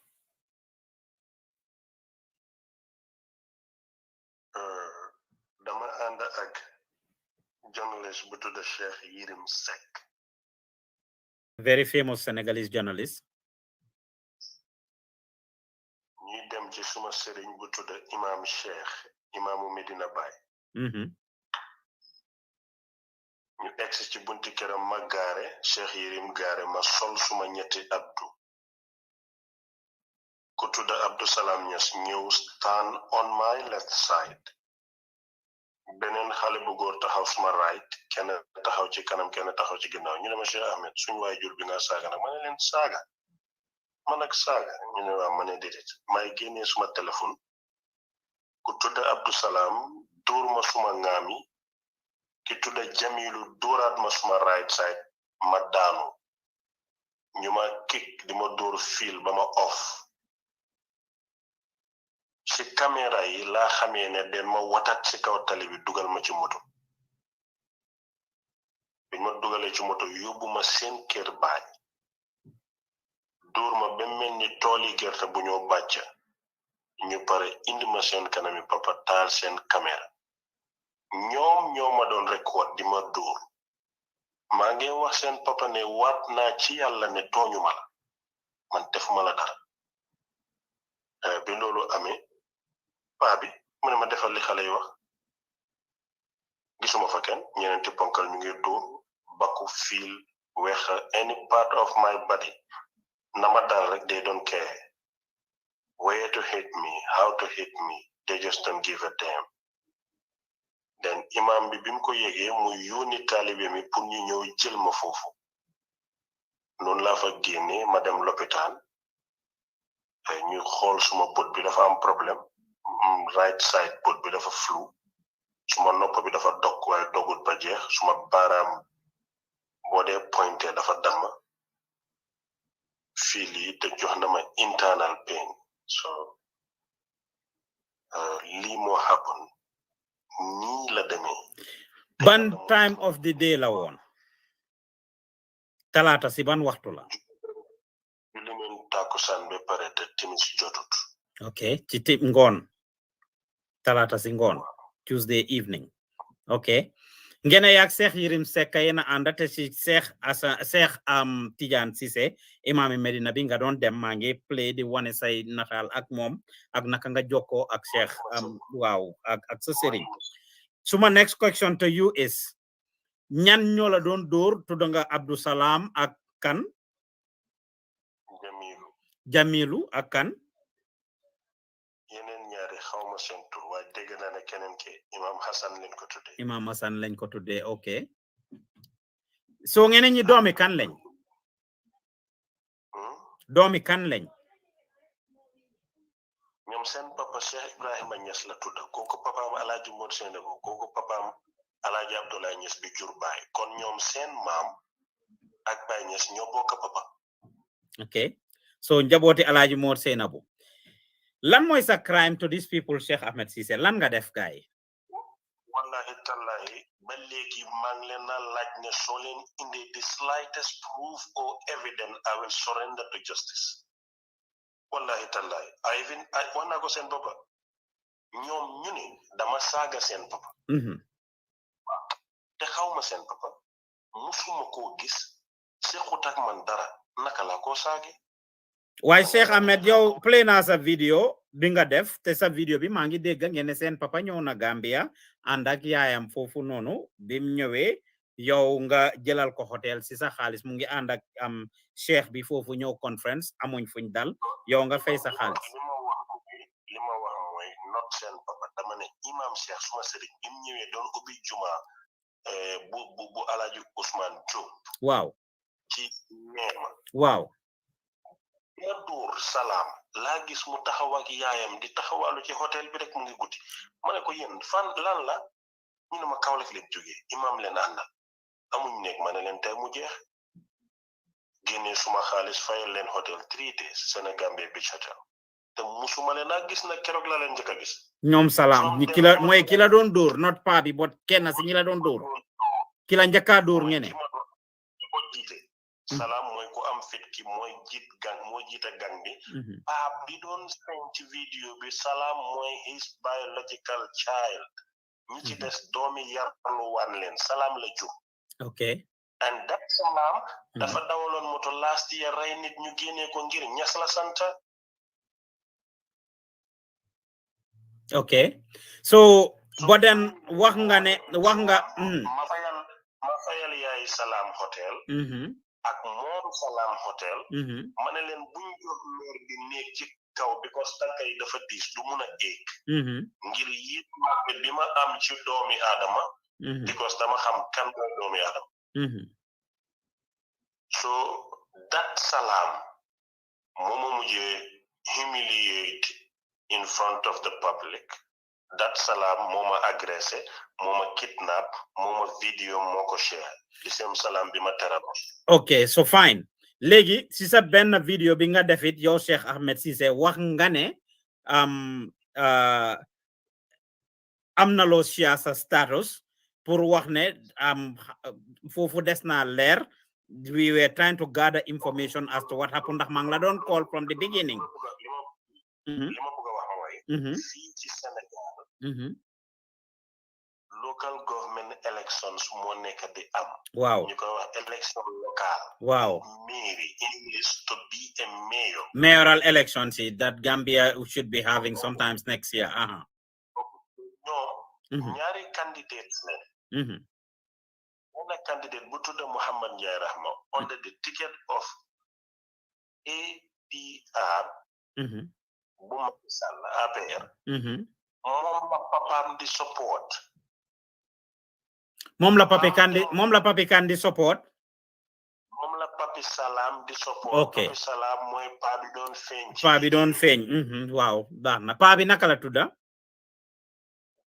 Sheikh Ibrahima Niass la tudda. Sheikh Ibrahima Niass okay. Baax na. So paa bi. su ma ne paa bi mooy papi Salam bi ma kidnap. moo taxaw ci mbooloo mi mu ne mu ngi waat ci yàlla ne. on the 23rd election bi Modou Njie Rahma candidate Macky Sall bi muy win by force su fekkee kooku winut moom baayam bi ko jur muy baay Alaaji Mor Sene kooku juru ko paa bi lii la wax ma daje vidéo bi ci internet bi because du man maa fa demoon du ma record paa bi ci internet bi laa gisee vidéo bi ma def ko suma status ma ne wax na ne dina jël départemental jox ko Pape Demba Biti dina jël mairie bi jox ko Modou Njie Rahma te waat na ko nag le 23 yàggatul incha allah neen xool lii de la wax nothing more nothing less. Ban status nga share loolu Cheikh WhatsApp Facebook fan nga ko share. Man Facebook bàyyi naa ko man suma WhatsApp status laa bindal loolu. Okay. Kañ nga share woon loolu kañ nga bindoon loolu. Loolu barki démb laa ko bind on Monday. Monday nga ko binda. Okay. Si nga binda ne Sheikh Ibrahim Niass mu ne danga tudda turam bi nga bindee loolu danga tudda turam. No aji. Binduloo turam. So danga wax rek ne mu ne dina naka la naka Modou Njie Rahma naka Rahma. Waaw Modou Njie Rahma mooy win election si su winut moom dina basically dina wan ne papaam ki ko jur du papaam. Xoolal sa WhatsApp bi seen naa la li ma bindoon ni ma ko bindee woon loolu laa la ko seen read it. I will not only read it, I will in fact share it if that works. Thank you very much for sending that over. Exactly. Yéen a ngi déglu di seetaan Gambian Talents TV. Sheikh Ahmed Ceesay moo nekk ci line bi finally I was trying to get hold of him all along. Finally I got hold of him. So send nañu li nga xam ne moom la wax ne moom la binda su ko defee ma share loolu rek ngeen gis ko. This is what Sheikh Ahmed Ceesay wrote. Mu ngi nii ngeen gis is on his status and he shared it at 4:09 a.m. nee na jox na Pape Demba Bitèye département de Kaolack jox na Modou Njie Rahma maire de Kaolack waat na ko nag nañ xool li si kanam incha allah le 23 yàggatul nee na jox na Pape Demba Bitèye département de Kaolack jox na Modou Njie Rahma maire de Kaolack waat na ko nag nañ xool li ci kanam incha allah le 23 yàggatul. This is what Sheikh Ahmed Ceesay wrote.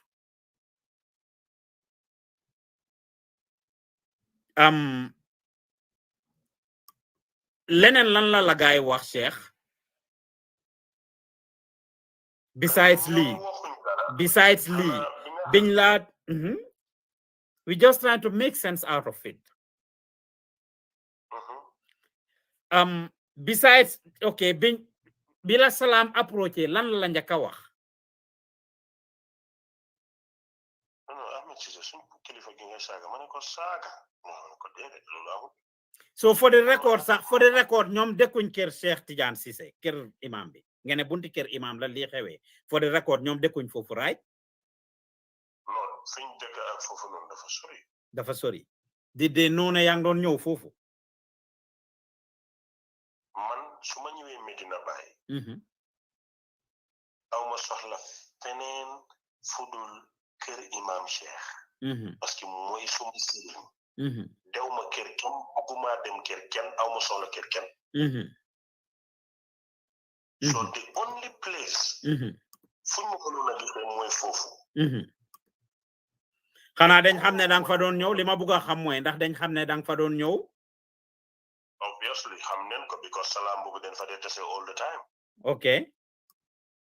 so man mënuma woon a xalaat ci suma àddina. man daraja ji ma am. xam-xam bi ci man. fit bi ci man ma mun suma dépense ba duma tàllal loxo ku yàlla bind. ne ku mel ni salaam dina ma attaque benn. musuma woon a xalaat ne ku bokk ci Baye Niass ci deret di nga ñëw ba bunti kër imam yi Medina Baye kilifa bu mel ni Yirim Seck ak beneen ex ministre taxaw nga mun a humilier doomi aadama nga ne doomi sëriñ nga I never think of that. léegi Yirim Seck ak ex ministre bi nga wax noonu what action did they take about this? They didn't because ñoom den tiit. So jëluñ benn action. No, they don't take any action. They couldn't because they don't know what's going on. It's just like, hey, Cheikh that loolu dafa ndoxe too much pour ma war koo gom. Nga taxaw ñuy dóor nit surtout journalist Cheikh Yirim Seck household name one of the biggest in Senegal. Kooku ngene mu ngi taxaw ñu ngi laa dóor di la tocco di la toroxal yi ngene kooku munta jël any action. Loolu dafa ndoxe Cheikh pour ñu war koo gom. Why he didn't react, why he didn't interfere, lu tax atewut loolu moom affaire am. Okay. Because si kanamam te ñun ñaara àndoon mënuma tontu palaasam li ma xam mooy man suma bopp liñ ma def ak li ma xam waaye lu tax atewut loolu moom affaire am la. So keneen nekkut fa woon give us a mental picture fiñ la doon dóoree ci ngoon ngene timis jotagut sax after takusaan balaa timis at that point at that stage were there people around this place ndax ñeneen ñu ngi fa woon. nit yaa ngi doon seetaan bul fàtte ne Sénégal ak Gambie seetaan xeex daf dee ay surtout koo xam ne you disturb tey am na ñoo xam ne Gambie they will celebrate this because Cheikh leen ko def. Of course it is happening. We are here already. The comments have started coming in from the starting of the show. The first caller and that's one of the questions I was going to ask you. Until this minute people are commenting why are you poking your business into Senegalese politics? That's Senegalese. No, I'm going to mistake that. It has nothing to do with Senegalese politics. What has it got to do with?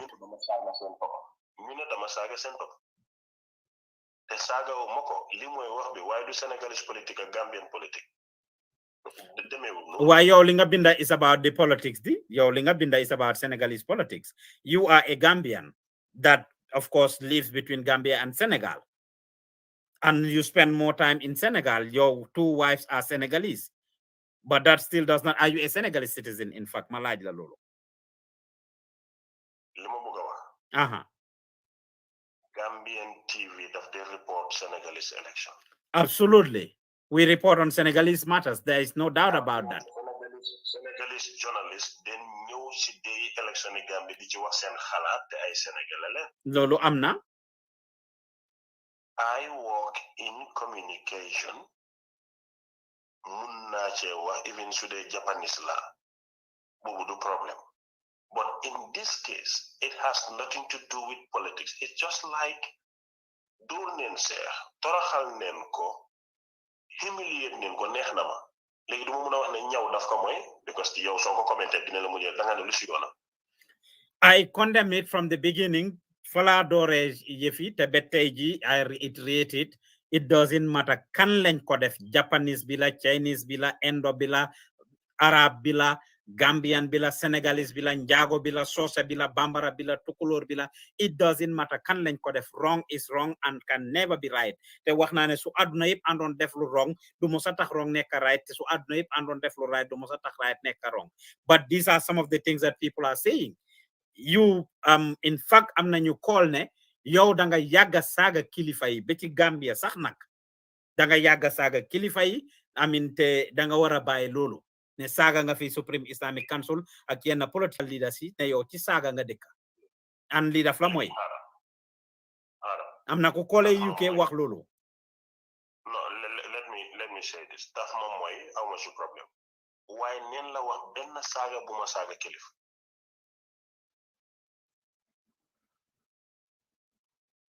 Ki call UK na ko indil ma benn proof bu Sheikh Ahmed saaga kilifa. wax nag yomb na am na koo xam ne su doxee si ndox mi sax ñu ne ko yaa ngi maa pondal te ndox amul pondal. That doesn't bother me. amu ci benn problème waaye dafa yàgg saaga loolu yomb na waaye danga naan bés sangam wala vidéo sangam saaga na lii la wax waaye toog rek wax dafa yomb. But do you agree that you are controversial though? No, man. Controversial si may ni nit ki ma seetaan ak ki ma déglu la waaye du man. You poke your mouth into so many different things. You are an expert in almost everything, Sheikh. So dina ñëwee yaa ngi ci. So relationship ñëwee. So relationship ñëwee yaa ngi ci. So politique ñëwee. So relationship ñëwee yo fi waxi mbëggeel ak love ak life ak contemporarily yaa ngi ci. Dañoo def sentiments Sheikh waaw yaa ngi ci. So diine ñëwee yaa ngi ci. So politique ñëwee yaa ngi ci. So social issues ñëwee yaa ngi ci. Entertainment yaa ngi ci. Of course basically spheres of life xanaa loo xam ne xewut Cheikh waaye lu xew surtout ci Gambie ak Sénégal.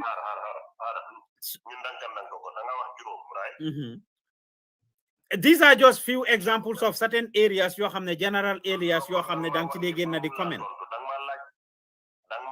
laaj bu leer ma tontu la lu leer li nga wax juróom la su dee def ko fa yokkal ma dégg ma mun laa tontu. Okay léegi yow lan mooy sa area of specialization. balaa boobu xaaral ma leeral lii ñu jàll ci boobu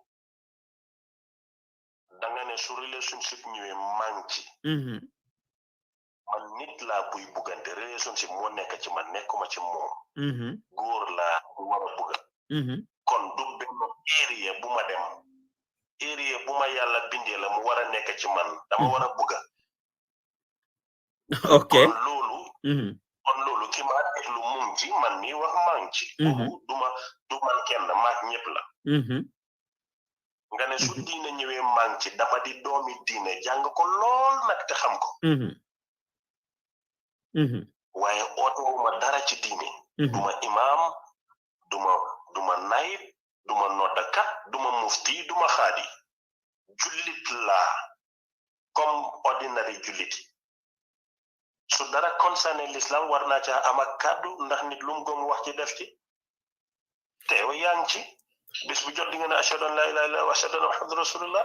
Sheikh, I remember am naa ak yow a long back and forth with you on this nela lu waay du uyoo daf ko nuru ci tur bi ci jikko ji ci jëmma ji ak ci melo bi Sheikh Ahmed Ceesay ak most de liñ la xamee mooy yëngatu ci diine yëngatu ci from sa comportement sa okay I'll give you that.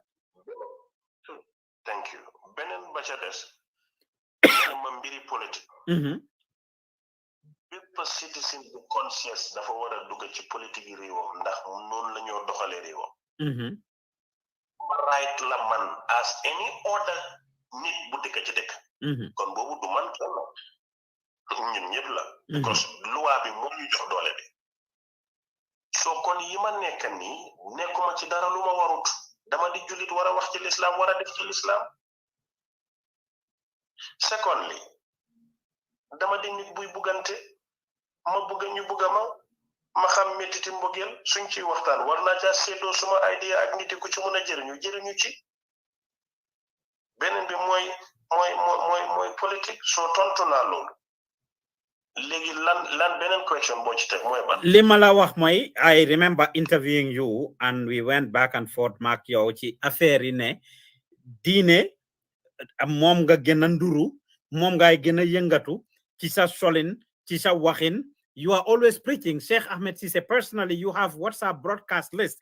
And so do the Osabopa, Damatok, need forward my I message yo you have these few seconds audios that you do. Di wax ci diine, di quote sallallahu alayhi wasallam, di quote ci alquran bi wala yenn sax nga wax lo xamne dina nek ay general thought that ken du ko mëna teggi. Some powerful messages. Nit ñi ci bot bobu lañ la xolé ne da nga wara consistent mu am fo xamne fa lañ la xamé Cheikh bot na tay nga yëngatu ci politique ele nga yëngatu ci diine gannaaw ele nga yëngatu ci li ben ñi xamuñ which is which Cheikh lan la. Okay, li ma wax moy julit la borom xam-xam la dama jàng yàlla ci mbaaxam mu wërsagal ma tuuti ci xam-xam ma gis ne ku waxut lu baax rek wax nga lu bon te jamono jiñ nekk wax lu baax man suma yooyu du diine rek de dama dee dem ci Dalai Lama he is a Buddhist du julit ma fekk mu wax ci compassionate love and care lu neex ma tekk ci olof ngir nit ñi jëriñ I am serving my community bés bu ma waxee lu baax rek am na ko demoon sàcc am na ko doon jow am na ko doon fen bokkuma ca wax naa lu baax I am trying to be a good citizen of my country, trying to be a son who I am the proud with. But wax lu baax doesn't mean ne da nga nekk ci l'islam wala nekkuloo ci l'islam. Tubaab yi yaa ngi def lu baax di wax lu baax te duñ dem coon duñ dem juma. Solin gi nag moom caaya beeg xaftaan mi dama fekk suma baay di sol caaya di sol xaftaan ma sol ko suma cosaan la olof la faana la. Okay, coming back to the incident that happened. Ngene si bunti kër Cheikh Tidiane Ceesay la gaay doore ñu jëlee la foofu dugal la si moto yóbbu la yow yëguloo loolu da nga toog rek gis sa boppa ci néeg biñ la téye woon right ci néeg biñ la teg noonu di la fa video. Before moto bi di egg I was back to my consciousness. Okay. Nakala moto bi I didn't know honestly.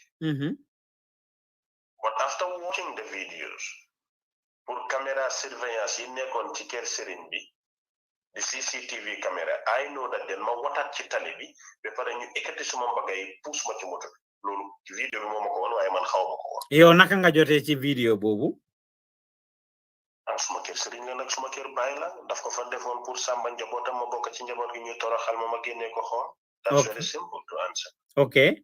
So ewu nga ximale ko nga ci biir moto bi. And then what? Kana nekkoon ci moto bi? The 4 people I mentioned ñoo nekkoon ci moto bi. Okay. Ñu yóbbu la seen kër. Waa ñu yóbbu ma seen kër. Okay. Ma dóor yu baax. Bu ma reeloo waaye Cheikh mu ne dóor yu baax. Ñu ngi la masta wu dóor moom dara du si baax. But okay. Naka lañ la wàccee si moto bi? Because we just saw you being beaten up foofu noonu. Ngene liñ la def si kër Serigne bi bunti kër Serigne bi moo gën a wars. Liñ ma dóor ba ma unconscious ba ma ñëwaat back to my senses dugal ci moto bi ñu patame ma dugal ci ruxa bi ñoom foole kii dafa dóor ci bopp bi kii di weex soo sonnee keneen ñëw kii di fiil den ma dóor ba ma nooy nepp ba suma ngaam ya bañ kay ñu door ma indi ma si seen papa pour ma jégalu pour am vidéo bi wan àdduna bi ne toroxal neen kii wan àdduna bi ne ñu leen day ñi leen toll. Oh yeah. Okay. So biñ la dóor foofu Cheikh am na kàddu yu gaay wax traité nañ la ne la danga nga ballu axa and eventually ballu nga axa sax nag but ñu still continue. Ballu lo axa be jox pa bi loxo Cheikh. Waaw dama wax man may yaay laaj may tontu. But we have the video here. I don't say you don't have the video. Okay. Just give me space to answer. Okay, fair enough. Thank you. Then ma door be ma buga de my safe suma bakken way balu axa jarul yar. Oh, so are you saying that you did it not out of genuine balu aha? Danga just bugona recha. After watching the video, you know, because you have watched all the videos. Okay, so safe the backen. Team la, I ponkal team la, left, right, east and west, di duo. Mang leen wax ne may leen ma wax ñu wax ma ne ko mang la gëñal ci yàlla ne tooñu ma. Ahankay, loolu yëpp wax nga. Doori doxam moom su la ko olof waxee mooy ñu war laa door ba nga deete amoo ko la àtte. Wow. Save your life and say I'm sorry. Oh, okay. So you said I'm sorry, not out of genuine sorriness, not out of genuinely being sorry, but because they have forced you wanted to save your life. That's also fair. That is not sorry. That is to save my life, and you know it. Fair enough. Su fekkoon mala balu afa yar amu ci yoon. Tu amu ci yoon. Laaj nga leen ndox ndax eventually jox nañ la ndox. Wa benn jigéen bu fa nekk moo ma jox ndox man naan ko because suma nokki bi moo block den ma dóor ci xol. Jigéen mu bañ jigéen bi may ma ndox man naan ma dal. Man naanaat ñu continuer dooraat continuer wax ba bu imam yónnee taalibe mi ci leen ma door a safe génneem. Naka la ko imam yégee? Xaw ma ko honestly. But dañ la continuer di dóor ba imam yónni i taalibe ñu door la stop. Like how long do you think that these people have been doing this? Also engagement ak ñoom balaa ngaa sori noonu. Neeli wana dóor ne ma ba ma xoolee benn place dóor yu métti moom kay képp ku ci war a kontaan déggal xamal ne nox ko neen ma ba ma day. C'est bal di reeloo nit ñi dégg nga.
Where was this Sheikh? Li si biir néeg la si biti la wala fan la? Sheikh? Li fan la woon si biir néeg la si biti la wala fan la? Non si biir kër la not biir néeg not biti. Sénégalais ñu ngi tabaxee seen kër dañ am space pour lay ci biir kër bi under the roof dañ nga am néeg yi ci biir. Okay. So all of them are si état bi okay. Waaw so si état bi la okay. So si état bi ngeen toog nii pa bi toog mu ne la defal li xale yi wax. That's what he said. Defal li xale yi wax. Well, which makes him a accomplice. So after lii lan moo xew?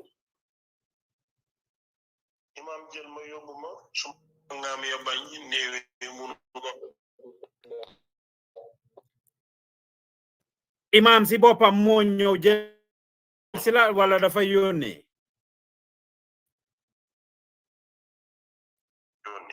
dafa okay so ñu yóbbu la kër imam time was that dem lopitaan seet suma yaram def scan jënd suma garab naan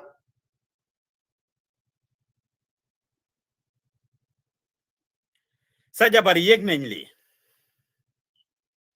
kenn kaa ngi nii tëdd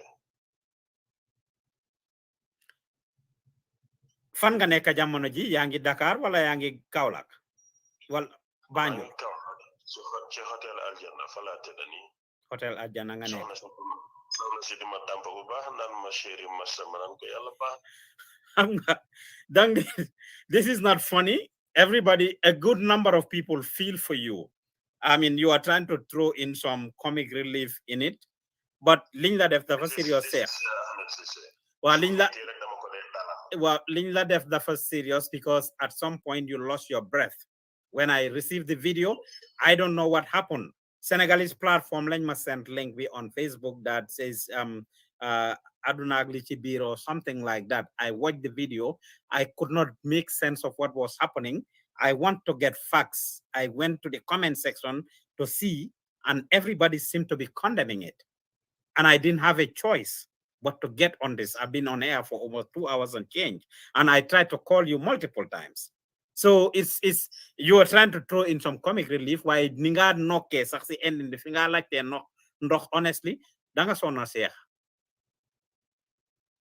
waay duri metti ñenti ponkal tim la ko door jox sa morom dama sonna dori den ma nox ba ma dul that's the right word to use den ma door mercilessly you know it happens léegi lan la lu ma ci moom ñi kontaan nañ kontaan ñi naxarlu maa ngi leen a wax ne Sheikh Ahmed Ceesay yeah this is emotional for people and it should be taken seriously if you bring in that comic relief in it the value of it can actually be reduced because this is not okay. Like, what is the fate of these people, in fact? What has happened to them? Have you pressed any charges? Have you... Give me time to talk to those who love and care so much about me. Give me time to talk to them through your platform. Okay, fair enough. If that's the route you want to go. Now, Langa decide... I can answer your question. No problem. You can go on. Danga buga pour wax ak nit yi léegi ngene right no dama ne lool la bugo waaye soo bëggee mun nga continuer ak sa questions ba pare ma tëjee ko okay wow fine okay léegi let them jubilate and enjoy what happened to me okay so I want to ask you these questions te bëgguma ko I don't want to lose the thoughts I am interested in knowing what steps you take towards these people and are the Senegalese authorities aware of this. Everybody in Senegal is aware of what has happened. But there's this reality in Senegal. Them na def some medical examination. Been na file na complaint to the police. Ñu dem jëli benn boy bi ak paa bi. Medina Bay. Many of them ñëw taxaw di ma wax man naan ma ñas leen sant dëkk bi ñoo ko moom. Suñ la rayoon dara du xew paa bi léegi tey mu romba la paa bi romba ma dem booy bi ci guddi gi dem na fanaani kiram justice in Senegal duñ ko dee saaf su dee ñas nga sant Mbàkke wala si I heard you say that in your video and that is quite interesting and political related actually that's a whole topic of discussion ku santa ñi ñas jóge ci Baay Ñas wala Maam Abdoulaye Ñas wala Alaaji Malik Si Tiwaawoon wala nga jóge fele ca Tuuba Serigne Bamba you can do anything and get away with it. Is that your position? That's what you are trying to tell us, Sheikh? No, I'm not trying to say that. I say exactly that. Okay, you are not trying to say that lolu nga wax ne mo xew Senegal. Exactly, and everybody knows it. Li Sheikh Ahmed Ceesay wax képp ku sata ñas wala balle ci ñaseen balle ci am si Alaaji Malik Si Tiwaawoon wala nga balle ci Serigne Touba commit crimes, you go scot free at the end of the day. Ma yokkal la ci beneen. Go for it. Sa baay su amee xaalis moomuloo luwaa bi soo laxoo ci nguur gi moomuloo luwaa bi soo dëkkee ci kër Serigne su mag si te bokk ci moomuloo luwaa bi luwaa bi is only pour ñu néew doole yi ñu amul bàjjen ci réew mi ak ñu amul xaalis. A proof to that nit koo wax ne dafa saaga sa baay saagawul ko nga dóor ko ba war ko waray fanaan sa kër te police nekk fi justice nekk fi. Okay, so ngene ban police station nga submit sa report, for example? The exact area from happening, Ndorom. Okay. So Serigne bi lan mo si taxawayam? Serigne bi lan mo si taxawayam? I honestly don't know xawma lan mo ci taxaway Serigne. Waxtaan nga seeg moom ndax waxtaan loo ak moom? No, waxtaan bi two words la mooy yaay suma Serigne dama la ñaan bul ma ñaan njëkk bul ma ñaan teranga man ak yow Serigne ak taalibe leen lii suma mbiri bopp la I will treat it in my own way. That's all I say. Mu respectal ma ko because moom diplomate la gentleman la. Yan yàlla guddal fanam. Okay. Now, the Gambian embassy in Senegal, have you been in touch with them since this happened? No.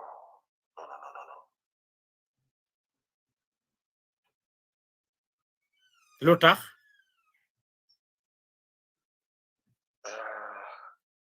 To be honest, spouse man.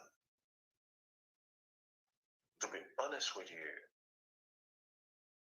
duma tuumal kenn waaye man óoluwuma justice in Senegal. Waxuma baax na waxuma baaxut man Sheikh Ahmed Ceesay maa wóoluwul justice Senegal li nag sama gom-gom la. So are you saying ne Sheikh ni ko ñi waxee ne suñ la reyoon dara du ci génn indi dara du ci doon génn? Loolu la gom because yàgg nañ ci rey nit te dara génnul ci am na koo xam ne last week den ko dóor mu ngi kooma ñi ko dóor ñu ngi lekk di naan te sa ñëwoon nañ ci police bi last election am na kuñ dóor ba dama ñaari boñam mu jot fenn Cheikh Baye Niass dóoroon neen ko fi ci mu ne Baye dafa mistake maa ko jëlaloon Baye I was in Abuja dóor ko mercilessly fekk ko fa biir sakastrate këram yëpp so this has been happening in Medina ma wax ko ci wolof lii dafa yàgg Medina te du mujjee fenn parce que Niass leen sant simple as ABC and the justice in Senegal. And you are saying this, you are not concerned about impact bu moo am si sa digganteeg waa pay bi waa Niassène waa Kër Baye Niass waa Medina. Man aw ma soxla ak waa Niassène man duma waa Niassène. Let me repeat it again. Aw ma soxla ak waa Niassène duma waa Niassène suma bopp laa bëgg suma bopp laa gom ci ma di wéeru imam Cheikh suma baay la suñu maamee bokkandee ak baay su dul loolu aw ma ci soxla.